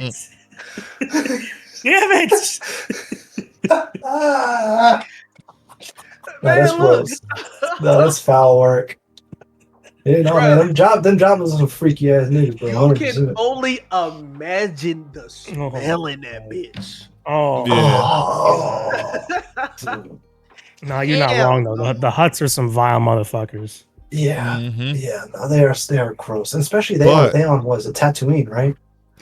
They all over. Yeah. Tatooine is the where main Jabba's logo. at. Yeah, That's just Jabba, but there's a couple other of the Hutts. Oh, I know. Nar Shaddaa, Nal Hutta, them niggas is all over the place. They're all over Nal the place. Hutta is a crazy ass name. That's their home planet. Nal Hutta. Nal Hutta, none of this bullshit. No, I'm joking. No, dude, freaking no, because like Jabba has gang, like there's a chance you might just be fed to the Rancor out of sure entertainment value. Shit, it's either the Rancor or that nigga in the pit. If it's before Boba getting out of there. Wasn't that with the Rancor? Oh yeah, you're talking about that freaking Sarlacc pit. Yeah, the Sarlacc. Yeah. Oh, dude. Yeah, I'm good, bro. Getting slowly. Yeah, and you don't even like. There ain't no teeth involved. You're not getting chomped up. You just slowly dissolve. Yeah, exactly. It's just all stomach acid in there. Nigga just getting slurped like that shit. It's like a Venus flytrap, bro. That's how it goes. It really is. So you either get licked or slurped. So it kind of sucks. To death. The only reason why Boba survives is because of Beskar. But whatever. Yeah. Oh, dude, I wouldn't like. Because I mean, like, in order to be a part of Jumble's gang, you got to be a vile fuck anyway. So it's not like you go into his gang with a moral compass. But he pays well. He does. That's what I'm saying. He pays well. There's a reason people keep coming up to him. So I mean, he gives you a couple tries, I guess. Yeah. It depends on your track record. And it depends on the mission. Like some motherfuckers could have a clear, like, efficient as hell. They never failed a job. They fail a job one time, and depending on the nature of it, you are either enslaved, you're getting chomped to bits, or you're getting tossed in that pit, bro. Yeah, exactly. It's always like the fact that he gave Han Solo that many tries to get the money. Yeah, was already kind of Han Solo had to be on some serious timing. That's what I'm saying. Like he definitely, but at the same time, like they brought out a dancer. And because she didn't want to dance, he was like, all right. And he flipped the switch and she was gone. Dropped her. Yep. Done. So it's like on that, you never know when you're cooked in his game. Yeah. Unless you literally just take jobs where you're not in that absolute cesspool of a freaking palace, then maybe. But if you're just like, what are those pig things called again? Oh, yeah. If you're one of those, no. Yeah, you're done. Damn, what they called? I forget what their name is. The Morians, yeah. Morians, yeah. If you're one of those, yeah, you can forget it. One second. Oh, no! Oh, no. Oh, never mind. It worked. It is me. So I think I'll put it in meh, for sure. But then again, no, actually, no, because literally Nook made a good point because he pays so damn well. So I would say for the benefits, which is literally money. Like if you're really like, if you're taking jobs that are like in your depth, you're not stepping out too much. You're not getting overconfident. You know how Jabba moves. You can get in, hit a couple licks. As long as you didn't piss a motherfucker off, you can get away pretty clean. Shut the fuck up. Okay, we're good. That's funny. Moves. All right. Sliding everywhere. He literally slides so disgusting. Oh, so gross. But so we're all right. So for the benefits, all right, a Hogwarts teacher. That ain't too bad. That's not too bad. I take that job. Yeah, because you ain't got to do nothing. They don't even be watching the kids like they supposed to be. Like them motherfuckers just. Yeah, they not for real. They teach a class and tell them motherfuckers good luck. And they be having kids die on campus and nobody's held accountable. They just made her part of the attraction. What's her name? Moaning Myrtle? I was like, that's a dead kid at the end of the day. And, she's just a ghost that hangs out in the dude. Pretty ruthless world. It's a pretty ruthless man, world. we weren't able to watch her, and well, now she knows the secret to the bathroom secret entrance or whatever. You got to make her giggle, and I'm like, why is this a thing? Like, I don't. Like, can you imagine if you sent your kid to school and they die, and instead of like putting them to rest, she becomes a part of the attraction? Like, what do you? Of all places, I'd be pressed. I'd be pressed. Sure. Like, so sign me up for that job. And all them teachers, they have to make a lot of money because all of them got outfits on outfits on outfits. The drip is crazy. They are drip insane. Teacher drip is foul work. Yeah, you're right. Yeah. And not to mention, their living quarters are nice. Very nice. Even if it looks small, the bitch big as fuck on the inside. Uh-huh. Yeah. Yep. And I'm like, man, you ain't got no laws, no regulations. Just like, hey, just teach these kids some stuff and good luck. They ain't even got to pass the class. If a kid fails, it's the kid's fault in the Hogwarts world. This is crazy to me. And also like, yeah, you could be a prick about it too. Where I'm like, oh, you failed. Well, guess what? I'm taking points of your whole house. Yeah. Insane. Now your whole house suffering because you a dumb bitch. Exactly. Yeah. And everybody gonna know it's you. So now you need to tighten up because now your friends is on your ass. Yeah. Because you can't go. You can't go. It's a ruthless world, but it's a lot of efficient systems. It's very effective. It's very effective. Mm-hmm. That's true. Not to mention they have a one way you want to get a motherfucker on the straight and narrow, embarrass the fuck out of him. Yep. And they got a fight club. It's like, oh, these two students was beefing. You stand on this end of the table. You stand on that end of the table. Hey, everybody circle around. All right, you get to cast as many spells as you want. First one to hit the ground, lose. I'm like, And bro. God forbid you lose, because you'll lose points in the house again. So not only did you lose a duel, but now you lost the points of the house. You got to go back to the main room and be like, man, I heard you got your ass kicked, and we lost 100 points because of your bitch ass. Like, bro, like just how Nook said, embarrassment is an efficient motherfucker and will get you straight. You go hit Don't them try books. to step on that Quidditch pitch if you ain't nice like that. Oh, help dude, bro, they was playing in the storm. A dude got hit with lightning, and they're like, "Oh, pick his ass up, keep the game going." Bro, imagine getting struck by lightning and being like, "That's tough." Pick his ass up, put in the replacement, I guess. Nah, you hit him with the wire cord, except it's lightning. Niggas get struck by lightning every day. You be all right. You be all right. You be all right. I'm in that. Struck every leg. I'm in the common room, nigga. Like, like, yo, what's good? Man, I lost motherfucking dude to a fucking Slytherin nigga. I'm trying to work on Protego right now, nigga. Throw something at me, man. What is some prod is nuts, nigga? Bro, the house beef would be so hilarious. Bro, no. Listen, that's why I don't even want to think about. Big Claw? I'm gonna get that. No, I'm joking. Dude, that's why I never hit him with that second Sentra. No, that's let him lay in that. And like, even think about it. If that's how if that's how British school is, I don't even want to think about Stayside. Oh, I don't even want to think about Stayside. Super hood. That's some real super hood. Dude, super like, bruh. That's foul work. Hey, I'm not gonna lie. I would want to. Let me go to Hogwarts. Get me the fuck out of the States. If I'm born in the States, like transfer me to Hogwarts, please. I'm not going to the New York City school because the way it looked like over there at Hogwarts is ruthless over there. But I don't want to go. I barely want to go to school in America. I don't want to go to no magic school in America. I'm good. Dude, I'm not going to New York City for that. I'm not cooked. I'm not fighting no wizard with a brim, a New York brim, and getting cooked in tens. I'm not having. It's not happening. Shit, especially with the stories, you could have stepped the wrong way and ran into Grindelwald around the corner. Like, I'm hey man, why your wand got a switch on it and a laser sight? What you want, dog? Man. What you want? No, auras come after you. Hey, that's not regulation, my boy. Drew heard. Wait a minute. Yo, wait a minute. Is that a silencer? It's like, why your ass ain't know I did that bitch. It's like why it was like why your spell quiet? Why your dragon heartstring look like that? Yo, whoa, Joe, bro. But it's oh, all right. So not too bad. But Vault-Tec. I mean, they're about as bad as Umbrella, honestly. Yeah. Hey, for real, especially with the experimentation. They were sending their own people in those freaking vaults. So. And they were plotting everything they was going to do in those vaults decades before. They gave because we saw how they put it out in the show. They said, all right, let's get all these people that we hate together.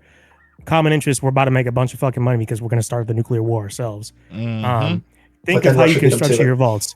Oh, we're going to do human, like we're going to do eugenics in this vault. We're going to do massive human experimentation in this vault. We're going to do, and they like each vault was something horrific. Freezing people, nigga. Not to even mention the vault with 99 niggas and one woman, and then the vault with one nigga and 99 women.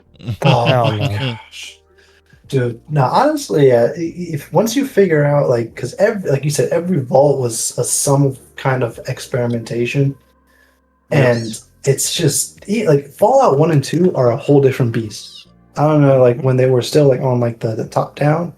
Those vaults were horrendous. They kind of lowered they kind of like softened them up for 3 and 4, but there was still some fucking terrible shit going on in 3 and 4's vaults though. Henry the Tree? Yes, Henry. You had Henry the Tree, and then you had in Fallout 2 or 1, whereas the dude was just amalgamation of flesh, and he had like a supercomputer. It was disgusting shit. So I think that was 1. I think. Was it or help you if your vault was actually kind of going okay, but that shit got broken into. Oh, dude! If you let raiders in, it's a wrap. Yeah. So it's just it's like subpar conditions. So yeah, Vault-Tec as not even applying because they literally did it to their own people too. Yeah, I was gonna say there was some vaults where the overseers they thought they were just gonna oversee, but they were actually part of it too, and they didn't know it. and said once it hits this day, this is gonna happen. Or I forget which one. I think they put gas into it that made them all go crazy and cannibalize people. And it was like, nah, like, how do you make a gas that make you just want to eat people? Like, that's insane. Like, man. You had like, to do trials for that. Absolutely. And be like, yeah, this will work. Yeah, no, I think. And like the whole, like, the 40s to 50s to even, like, early 60s aesthetic of it, the benefits were not good. No. They barely cared about human life and work. Well, actually, technically, in the show, Homie had a nice ass house on the because his wife was Vault-Tec and she was one of the execs. If you was like a suit behind the desk in the higher that goes for everything. In like that ballpark at least. Lower than that, remember, Ben Tennyson's grandpa was a door-to-door Vault-Tec salesman. And he was supposed to have a room, and they said, "Oh, that's right, man, that's right, man." Dude, so, being a Vault-Tec salesman and then being locked out, turning into a ghoul. Nah, you're. No. He said, "I was supposed to have a room here. Like, you're not on the list, but not on the list. No, but I'm." And then when you finally get unfrozen, and he's a ghoul, I'm like, "Oh man, yeah." So I remember you. You didn't save me a room. Like, psh. Sucks. I didn't save you a room. You didn't save you a room. Yeah, that's not my fault. But yeah, Vault-Tec definitely not even applying. I'm putting Umbrella still worse because of just who they are. No, Umbrella is. No, I'm gonna put SCP in front of Vault-Tec. Yeah, because I still think SCP is the worst. Yeah. So it's gonna be hard for me to say what's worse than SCP because this man. Dude, and I'm gonna actually change it. Anything closer to the title is worse. So I'm gonna put SCP Umbrella Vault-Tec. There we go. Yeah, that's good. So Agents of Shield. I work well. Yeah, I think I'll do it for the benefits. I wouldn't say not. Yeah, I wouldn't say not too bad because Hydra is just always causing problems. Not to mention they had like the scroll thing too.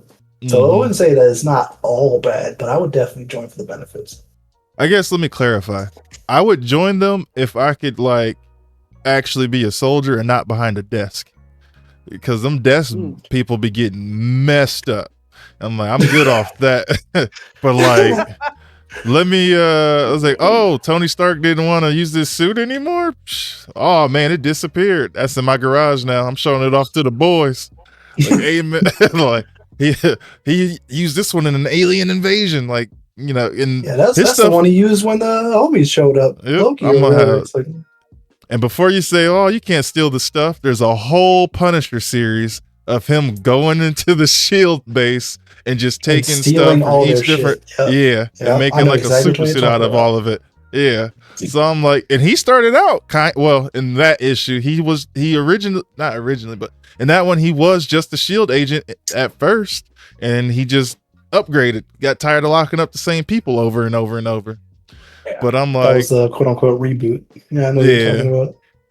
But shoot, I could do Shield. That ain't too bad. The only time I feel like I would hate Shield is like Avenger level threats. Or like, oh no, the Hulk's on a rampage, and you just happen to step off the elevator and he's running full speed at you. Then it's like, dang, man. Like, maybe this job wasn't worth it. Be cheap in the Avengers, bro. Dude, it has to be. No has to be. No, rent is cheap, but that insurance. Oh, what? Oh, Jesus. Yeah, that's just got to be built somewhere. Why are you late to work? Juggernaut just threw my car at a space alien. Like, I can't. What do you want me to do? It's like, well, you can get on the train. He threw that too. Like, what do you? The train is destroyed. Dude, the entire the train with 30 minutes left before work. Are you sure? It's like, I was going to take the train, but freaking Abomination and Hulk were fighting down there. I'm not going down there. Yep.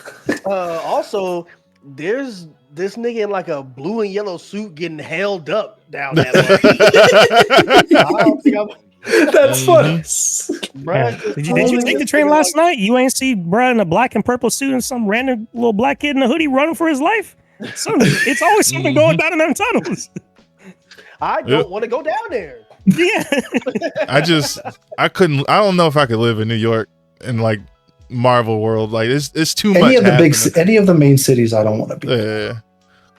I just nigga, real life right now, I don't want to be in the major. That's true too. Yeah. They got some real Avenger level threats right now. They people. Mhm. And they people.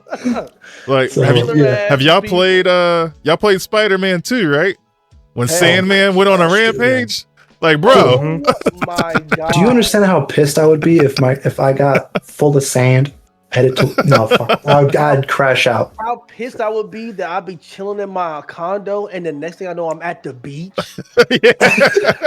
On the fourth fucking floor. Full apartment full of sand.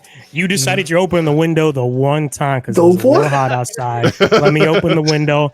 I'm watching TV. I got a little ice cream or something like that. Chilling with my cat. Chilling with my girl. Bam. Bam, sand. Bam. I didn't know I caught a flight to. Damn. I didn't know I was in. I didn't know I was in. I didn't know I was freaking in Al Sabad right now. Radioactive super powered rats. Nah, I'm good off that. Pretty much. That'd be a nightmare. I would be. Bro. I would be pissed. Bro, if you were on the fourth floor apartment and just a whiff of sand just hit you, yeah, I'm crashing out. Dude. And then it's getting in your eyes. It's in your fucking hair. You It's gotta in get your all this shit clothes? out of your apartment. Oh, in I'm your stepping ass that shit crack, out the dude. window. Sorry, whoever's below me. It's tough. We're all suffering out here, but I'm not dealing with this shit right now. Spider-Man goes to the Yankees games. Yeah, that's Avengers level threat too. Oh man. But yeah, I think for the benefits, Agent Shield would go good. Yeah. All right. I did pick I don't know. What? Nigga, you thought? What the fuck? Yeah, nah. No, okay, so wait. I would say quit on the spot because think in the world, you're like, oh shit, I'm gonna work for the companies with the superheroes. No, nigga. And then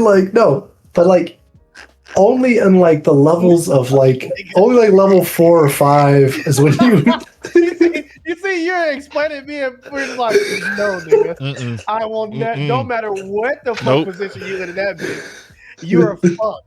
It does not matter where you are working. It's cooked for you, nigga. It does not matter, bro. Data analyst. Oh damn. The Homelander just killed one. I'm sorry. Fucking social media manager. She just fucking ripped his hair out. Fucking. Like that shit is not. No matter where the fuck you are in Vault, it's done. Yep. Yeah, You have okay. at least a 20% chance of dying in a superhero tantrum. Not to Oh mention my- the No, at least 40. Yeah. Yeah, Spoiler I said that alert, I at least guess. 40 bucks. but when something happens, I'll try and be vague, and they start getting rid of all the Vault employees because they want only supers. man. Like, nah, Yeah, I'm good off I remember that. what happens. You know Yeah. what I'm saying? We're not. You was like, yeah, but it depends on what position. And now, no matter what position you was in, Mhm. he said, "Man, I Mhm. told you to get such and such. I did. There are 2 of them. Oh, Mhm. damn, you right. Yep. And you in the other room try not to fucking breathe hearing that shit because you such and such. I told you to kill Dan. I did, nigga. There are 2 Dans. Oh fuck. Yep. I'm Nah. tripping. There's 2. Dan, Oh, what you finna do, Dan? That shit dude, is no, over. that's with. funny. I didn't. Nope. Yeah, okay, that's fair. Well, that was easy. I'm nigga putting the just recon said- core. He said, "Man, if you know what I'm saying, you." Well, no, it was If no you because carry I the one- listen. I had forgot. No, okay, look, I forgot because it's been a while since I watched the last season. But when he said that they literally were just replacing the common worker, I was like, oh Yeah. shit, you're Yeah, right. nah. Yeah, okay. And that- so my that's argument already went straight out the window. That was like the best thing. The worst stuff is like the assaults, and I'm not talking throwing hands. I'm talking like the sexual assaults. Literally my assault, gosh. The dude that always was going after mother's milk, the big you know what, and kept Oh, violating yeah. people. If you hit me with something like that, I have to kill you. You have If to- we not talking. We don't need nothing needs to be said. I have to kill you. You're not making it to the next episode. I don't care how durable you are. I'm going to find a way. Yep. I don't care if I go down with you, but I'm going to find a way. Yep. Because Yeah. you are I'm not going home the same way after I'm done with you. You are not touching me with that thing and going home. Like, nah. Like, and it happened more than once, and that's It crazy. happened to twice. me. It happened Yeah, twice. It just happened nope. in the asylum and it This happened woman in the party. Made up. Never mind. No, the party. The party. Yeah. No. The fact that 3 times. There was a third one. 3 times. You're right. Because they found out that he was out of the asylum and working under Homelander. Because that's when he went to capture him. I'm like, nah. Yeah, no, you're right. Nope. Not even talking. My bad. I didn't mean to cut you off. Not even talking about the motherfucker who was obsessed with holes. Mm-hmm. Oh, Mechanite or whatever his name was. The racist Batman. Literally. Yo, and then Huey too. Man, no. Ugh, that episode was not fun for me to watch. So yeah, okay. Well, not even applying. I just kind of went ahead and put the Recon Core, not even applying either. I ain't doing that shit. So I feel like they ain't no benefits, nigga. That might be quitting on the spot versus never apply. You might not even survive the spot. What are you talking about? So all it takes is one time. Before you you going out, you riding horses, everybody cheering you on and stuff, and you can stay back a little bit. There's a couple little benefits here and there. Fair, people don't really know what they be doing like that. So yeah, maybe quit on the spot. If I make it so far to the point where I'm listening to that nigga give me a speech about how his soldiers never yield, I'm looking over at my horse. I'm looking over at me. Mm-hmm. Hey, bro, I got strep. I can't. So like, I need to turn around. It's bad when they were nobody getting gonna pay attention. Everybody's screaming and going in for the charge because they know all them niggas about to die. I'm about to. Well, I don't even think it would have mattered because it was like you wouldn't have made it far either because them rocks had some. Oh yeah, no. Yeah, I was gonna say with Zeke, when Zeke was throwing the rocks and stuff, yeah, that's when it's like, hey, baseball nigga over here doing his fucking wind up shit. We had a good run, y'all. But yeah, I just watched this nigga throw SpongeBob's mode of transportation. It's not just a boulder; it's a rock. The Pilgrims rode these babies there. Mach speed, nigga. Mm-hmm. No, he threw that nigga through Patrick's house. That nigga through Squidward's house. All the Bikini Bottom. Where your mama stay? Where your daddy stay? Nigga do all that shit, and I'm like, fuck no. But I do want to. So I will say this though about the scouts and shit. Super high honor, I think it is to be a scout. Having to go through that training and actually making it through. If I like in the same position as Aaron, I would have done the same shit, nigga. They got in and did. This is what happens. For me, what would click in my mind is I would never want this to happen to anyone ever again. How it happened to me. So joining the scouts, if I was like one of them, and even having to go out on the fucking scout parties or whatever the fuck, it's a different mentality. So it makes sense. Mentality, yeah. So because you really have nothing else. I'm not gonna say it because it's gonna keep happening. The fucking military police is up in there clutching their pearls and shit. Yeah, we out here in the motherfucking fields for real. We in the trenches all the time. Yeah, like I completely understood. I'm like, nigga, I have no respect for you, bitch. Talking all that fucking talking all this cash shit, nigga, since you wearing some colors. Have me. Go outside the walls, nigga. Pussy. I got my fucking arm in my chest. The fuck, nigga? Step outside the walls, pussy. Come on, do it. Step outside come outside the Maria, nigga. Come on. Come outside the Maria, nigga. Bet you won't come, bro. Come on. You won't walk past the first gate, pussy ass boy. Let's go. Come through roads, bro. Come through roads. Even though there's something looking at you, don't mind that. It's okay. But yeah, definitely I can understand the quit on this. I'm kind of on man with scouts for real. Yeah. I can agree with man. Yeah, I can agree with man. I know where my hard line is, where I'm like, all right, let me go ahead and let me go ahead and get up on out of here. But I'm trying to use that maneuver gear though, for real. Yeah, I'm trying to see what that like. That. Dude, I mean, that's funny. Trying to move like Levi in that town. My dumb ass, I'm the nigga who gonna run out of gas midair and forget. Because you be doing tricks and shit. You and SSX tricky. Nigga high on adrenaline, all of a sudden you get snatched out the air. Oh god! Like everyone else in the woods. Just sort of cart titan just going. I'm like, I was having fun. Oh, you said you had a gas? Here, I got a tank right here in my throat. You gonna get it? Yeah, it's with all your other homies that's in there. Doing SSX tricks. Look it up. He was doing SSX tricks. I was like, oh shit, got him. All right, well, man. All right, a judge from the Judge Dredd. Yeah. Oh, you're putting it low. No, I would do it for the benefits. I would be a judge. I would 100% be a judge. Not, I would say Aren't it's they not still too bad. Marvel? No, that is Image. They're Image. Okay. Yep. Which Loki I fuck with more. I love Image Comics. But I'd be a judge because nobody gonna mess with a judge per se.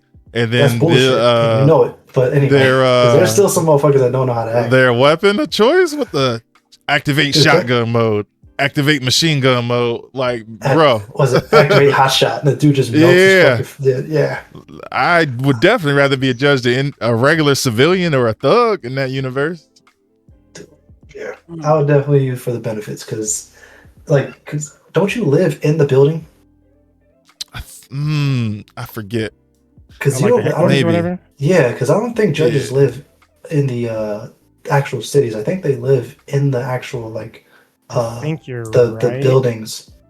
So technically, if you become a judge, not only do you get housing, you get food allowance, but you get everything. So technically, no one's going to come and try to get you because you're in the most secure, most armed building in the entire cities, next to obviously peach trees, but that's besides the point. But it's like the only thing you got to deal with is as soon as you go outside, because people still like to test judges, but then again, as a judge, you don't have to do shit. You can just be like, yeah, you know what, you just threatened me. That's death. Because it's on the spot. You gotta be quick. Because it's oh, so you stole, so that's 20 years in an ISO cube, or whatever. It's just it's super ridiculous. So God, that nigga say you stole 20 years of 20 motherfucking what, bro? Yeah, no. If you nigga just says, I am the law, and don't be a repeat offender. Don't be a repeat. No, because I think after the third time, you can just get shot. Yeah, they just kill you. They take that 3 strikes law for real. No, 100%. No, as a judge, bro, because you're a judge, jury, and executioner on the spot. That's why they exist. So you have to lay out your sentence then and there, and you can add to the sentence to the point where I think if you go above 20 years, you get death. So it's so they can just stack shit where it's was it Grand Theft Auto is I think 10, and then if you just keep going, or evasion of a judge is 5. It's dude, the scale of just sentences is dumb. But as a life as a judge though, yeah, you said the drip with the helmet and the gun, where it's just where it's just machine gun, but you just light them shit, dude. Yeah, I would 100% be a judge. But you want to keep it at for the benefits? You don't think? 100%. With, not too bad. No, because people still have it out for you at all times. Even though a lot of them won't do it, there's still 1 or 2 or 3. Yeah, there's always a couple. Yeah, because granted, even as a judge, you got to do some solo shit that is not that's a lot of suicide missions judges do. Because there's no way in hell, if y'all saw Judge Dredd the movie, and he had to go through that entire building by himself, nah, that's crazy work. Which granted, they brought in backup, but they was on the payroll. But so I would do it for the benefits. Not too bad because you still gotta do some crazy suicide ass missions. What's up, so? But yeah, I can live with that. I have I have kind of an advantage because I also read the comics, so I also know the dumbest shit the judges have to go through because they have to fight ghosts and paranormals too. Yeah, that's where it gets a little bit more difficult. Yeah, exactly. The biggest enemy of Judge is Judge Death, who is a dimension hopping judge who just wants to kill the universe. Yeah, that sucks. So I would say for the benefits still. I do, Nick? Hey, Dredd figures it out every time somehow. So, but all right, that was easy. Third echelon, Splinter Cell, not too bad. Yeah, I mean, it's your standard government ops. You know, if you're about it, you know it's good. The only negative thing I can think about them is you never know who might be a double agent or triple agent or whatever. Besides that, like you're kind of top of the food chain. If they sending you in, then like you there to get it complete. Clean house. Yeah, you don't have nothing stopping you from getting the mission done. So like, and I imagine the pay's good. Has to. Yeah. Because you're getting top of the line gear in the first place. Mm-hmm. So like you have like the best suit, you have the best gear. Not to mention, like just like you said, if third echelon is getting called in, that means like it's clean house policy. Yeah. So I think it would not be too bad. Go ahead and put Helldivers in not even applying. But you got to hold on. But you got to think about the propaganda machine, though. You don't know any better. You got to do it for democracy. Democracy. Where will you be when Super Earth needs you? Democracy barely work right now. I don't care about that super democracy. I'm not gonna hold you. Super democracy. Go ahead, put that motherfucker right over there. When you're in the Helldivers, there is no quitting on the spot. Like nigga, it's over. Yeah, you're in it. You're in it. Not to mention that also, like, you literally are just a supply chain of people. There's no like, because like meat for the grinder.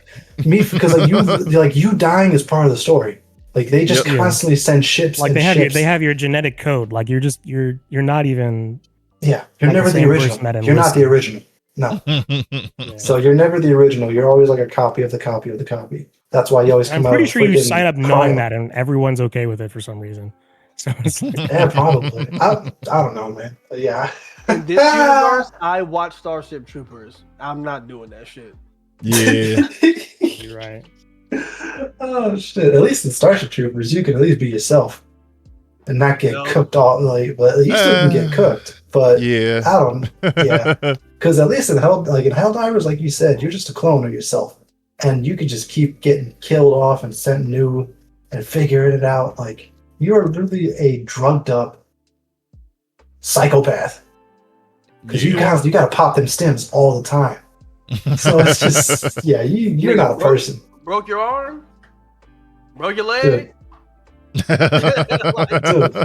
got a headache? There you go, done. Heartburn? What? Heartburn? Dude. Acid reflux? There you go, you're diarrhea? Upset stomach? Always in the same spot. You got just needles poking out yourself all over the place. Acid is crazy as hell. Oh man! Mm-hmm. All right, but now a Witcher. That's hard. Because there's a chance you might not even make it through the school. Yeah. Or like the creation process, which it will kill you, right? It will literally. Yes. Kill you. There's chances because there's tests because it's like you have to go through the genetic makeup change. Then you have to go out in the woods and survive against like whatever creatures out there to kill you. Because like there's 3 trials, and I think it's mind, body, and soul. And if you don't, like, you just die if you don't pass any of those. So it's literally like you can't quit on the spot because you're fucking dead. 2, you don't have a choice because they're literally just taking you out of, like, you're an orphan. So it's either the possibility of survival or going back to the scrap where you might get killed by a guard. Yeah.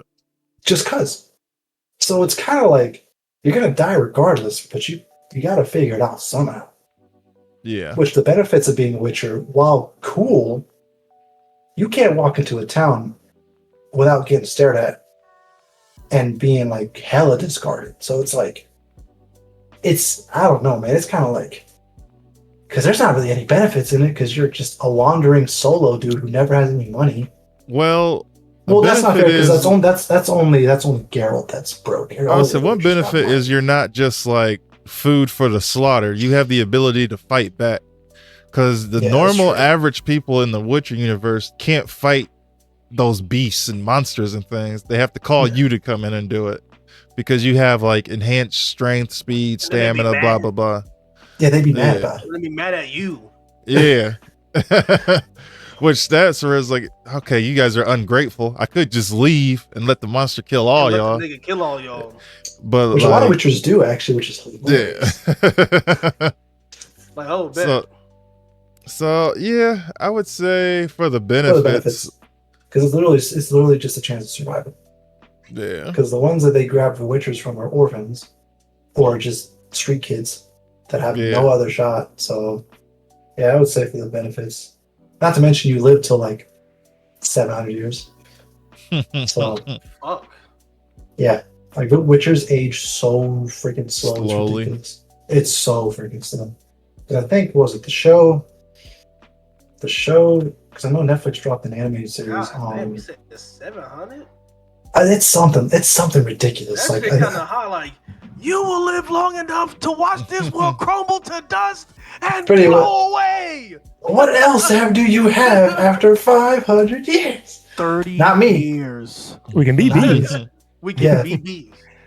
Yeah, but it's some ridiculous number because I know that because the Netflix movie that came out about was it Geralt's what's his name? Teacher? Vesemir.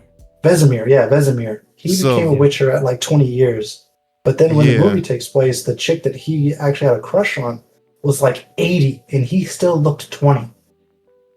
And then I think Witcher 1 and 2 take place like almost like 100-something years later. Because they just don't age like that. And that's why Vesemir looks old, because he's like 300-400 fucking years old.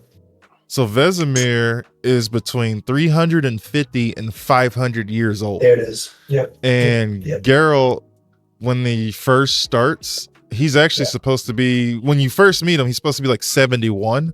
And then I believe they say in Witcher 2, he's like 104. So he's in his hundreds as well.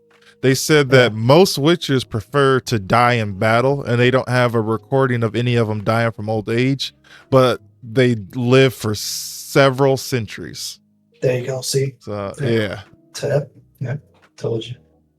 Yeah, because I think at some point there's like, just cook me, dude. I ain't got time for this. So, yeah, for the benefits. Yeah. Now, is that Space Marine or is this a human? Yeah. Not even if flying isn't even applicable. You don't get a choice. I know. If they want you, you're going. Just to clarify, we're looking at Space Marines, right?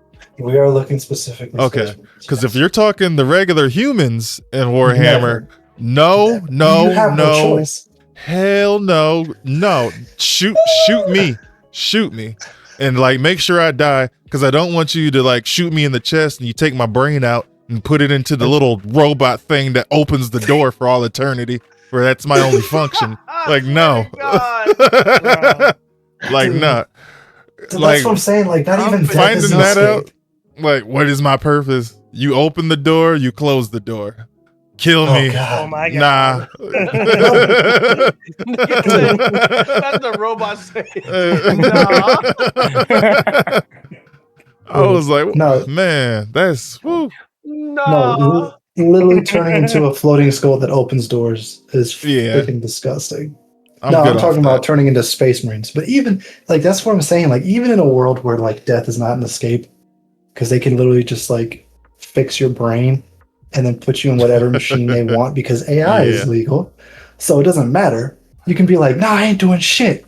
Next thing you wake up, open the door to cell 5. Affirmative, sir. And you don't even can't do nothing about it. Yeah. Or God forbid you become a freaking servitor for the machine, for the machine gods. Not the machine gods. There is Adeptus no Mechanicus. There's no winning. You can't win in this world. Yeah. That's what I'm saying. Everything, just existence. And we're forgetting about the whole like demon side of the whole chaos too. Fuck chaos, dude. Yep. That's what I'm saying, bro. Like you like literally the best option is either a Space Marine or an Inquisitor. Those are your two options. But there's a chance you might not survive the process of becoming either of those anyway. Because like that's what I'm saying. So I would do meh, because you can't quit on the spot, nor can you even apply, because they'll just take your shit. And then for the benefits, ain't no fucking benefits in being a Space Marine besides just being big, because they still send you absolute fucking unit. You're a unit, but like they're putting you in missions that you literally cannot survive all the time. And I wouldn't say it's not too bad because it still sucks. Because you have to get plugged into your suit that weighs about like 400 fucking pounds. There's a big ass AC on the back because your body heat is just fucking abysmal. Insane. It's insane. So it's like Met is the only option where it's like an in between because it sucks, but it's like it doesn't outweigh the not so suck. But everything that's not a Space Marine is just fucking abysmal. So that's where I'm sitting at. Yeah. Oh, anyone else? I agree. You know, I'm just removing myself from the equation. Hey, Space Marine, I think there's something wrong with your bolter pistol real quick. You mind if I take a look at it? Because I know that I'm picking up. There's no way you're salvaging my brain. Yeah. No, especially not. They shoot soda can calibers. Yeah, your thing's gone. It's done. All right. That concludes the tier list for today's episode. I think this is a pretty valid list right here. I'm happy with it. Yeah, I'm pretty happy with. Okay, so now with like the shifting, SCP is definitely worse out of all of these. Yeah. However, I would definitely put Helldivers here. I think I would put Vault over Vault-Tec too. So Vault-Tec is the worst out of all of these? No. Because the worst is all the way to the left, right? No, the worst is closer to the title. So SCP is the worst, then it goes Umbrella, Helldivers, Vault-Tec. Maybe Vault is less worse than Vault-Tec because Vault-Tec plant that shit out for like decades. That's true, but you're also not going to get sexually abused by a dog monster in Vault-Tec, maybe. Have you seen maybe. I have, but well, I mean, this is before the nuclear thing. I'm talking about like before the nukes dropped. But yeah, I think this row is pretty. Yeah. So Bright Falls is the only one quitting on the spot because that's the only reasonable one you can quit on the spot because it's police. You try to quit FBC on the spot, they're gonna be like, okay, they're gonna hit you with the Men in Black motherfucking flashlight. I bet now you don't have no family no more. Yeah. So for the benefits, I would go. Actually, I would put. I think the benefits for Shield beat Empires. Yeah. And then Jabba, Dread, Witcher. Yeah, okay. And then not so bad. Yeah, Hogwarts. Yeah, I think that's valid. Alrighty. Well, that concludes this week's episode. All right. Yeah. All right. Good episode. We are right at the 3 hour and 32 minute mark. Oh, before we get out, Kale's dad is the one who came in, for those who don't know. Excuse me. And make sure I still have this pulled up real quick. I had an intro for you that was ready. I'm sorry. No, you're fine. You're fine. Do better. Don't be sorry. All right. So my deep dive on Kale's dad tells me he's a devoted father, a musician, content creator, singer, rapper, full-time streamer on Twitch, and you can also catch his content on TikTok, YouTube, and Instagram, Spotify, Apple Music, and more if you follow his Linktree. He brings a warm environment wherever he goes, makes you feel like you're part of the family. There's jokes galore. He's a conversationalist. He likes to start out with, "Hi, I'm Chris with a K." And it reminds the viewers that I love you. He mixes gaming with original music. He makes polished content, chill content, and vibe content. Y'all make sure y'all follow him on all of his platforms. As I said earlier, Twitch, YouTube, TikTok, Instagram, Spotify, Apple Music, and use his Linktree link. Dang, that's his intro and outro there. Look at that. That's crazy, man. Thank you, man. I appreciate that. Oh, yeah. And I don't know what's going on today, but normally I would try and post those links in the comments as well. So if y'all want to self-promote, please do so. And since we're already talking about Chris, why don't you tell the people what you got going on, how things are going, and when they can find you next. Psychonauts. We play some fucking Psychonauts. Man, finally finished the edits for Psychonauts 1, and now we're playing Psychonauts 2. This is the first time I've ever played it this year. I've never played it any other time. So I'm getting legit. Psychonauts 1 came out 2005. Psychonauts 2 came out 2021. Correct. So I'm getting this huge gap of time just smushed together, and it's beautiful. So a lot of the videos that are on YouTube, they're great. They're hilarious. I mean, I've been playing Peak. Peak is hilarious. Pain, if you don't have it, you should get it and play it. It is so funny. It's so fun. It will make you sad, it'll make you cry, and it'll make you cheer when you all like do something right. But it's so fire. But yeah, pretty much that's what I'm getting into still, is just streaming Psychonauts 2. I'm trying to still find out why Claire is so obscure. I done tried 33 times, but it's still obscure. You know what I'm saying? But I'm loving the combat in that. I think it's super fucking dope. Reminds me of South Park Stick of Truth and Fractured But Whole, which was both amazing games if you've never played them. But yeah, just streaming it up every day. I stream every day now from 1 to 5.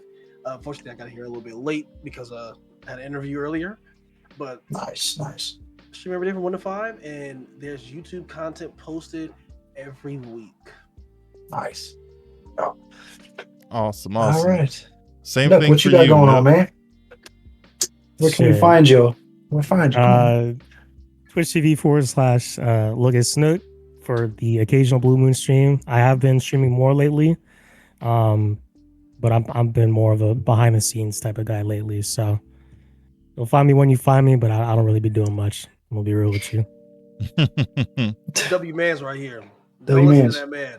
This W guy right there. So you didn't sell yourself on this, but the other thing I noticed you do, Nook, is a lot of technical help. I've seen you solve a lot of problems with a little bit of information. That's true. He do be coming in clutch with you absolutely right. Because I remember a homegirl, what was it? She had problems with, I think, was it her monitor? No. I forgot. Talking about Donlo? Yeah. When Donlo had that whole issue, and like it became like the whole IT tech service in that whole chat for like a good 30 minutes. I do be doing that. You're right. Yeah. And then also when Chris had the RAM issue. Yep. Yes. I did not know what was going on, and I was like, "Oh yeah, I'm about to just throw my computer out the fucking window."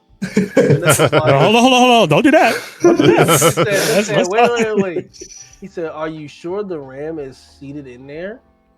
And I'm like, "Yeah, I legit did that shit. Like I pushed it, I clicked, and I opened that shit back up, and I was like, click, and I realized what had happened was that." When I put my graphics card back in and I pushed that in, it shifted the RAM. It shifted my RAM. And it was like, I was like, bro, how did I even do that? Dang. It's just really expensive, sensitive Legos is all it is. That's just when it comes to putting stuff together. Now when it comes to making sure things are jiving properly when you turn it on is a bit different, but. Yeah, the actual skeletal part, we can figure that out. But once it becomes like a program issue, you got me on, dog. I can only help you so much. Fucking hurry. Yeah. So those are fun. Oh man. Well, I thank both of y'all for coming on. I don't know what was going on today. I think it's been a day. It felt like a Monday. Yeah, it's been a Saturday today. But I really do appreciate y'all, and I hope to have both of you on another time as well. Thank you, brother. Yes, sir. Thank y'all for having me. Of course. Thank y'all for not beating me. I was thinking about it too. Hey, a wizard arrives just when he's needed most. You ain't no damn wizard. What are you talking about? The wizard had you say. The wizard had you say. Oh, you're good, Banzan. But you guys all have a good night. Appreciate you watching the stream. And I bid y'all adieu. Take care.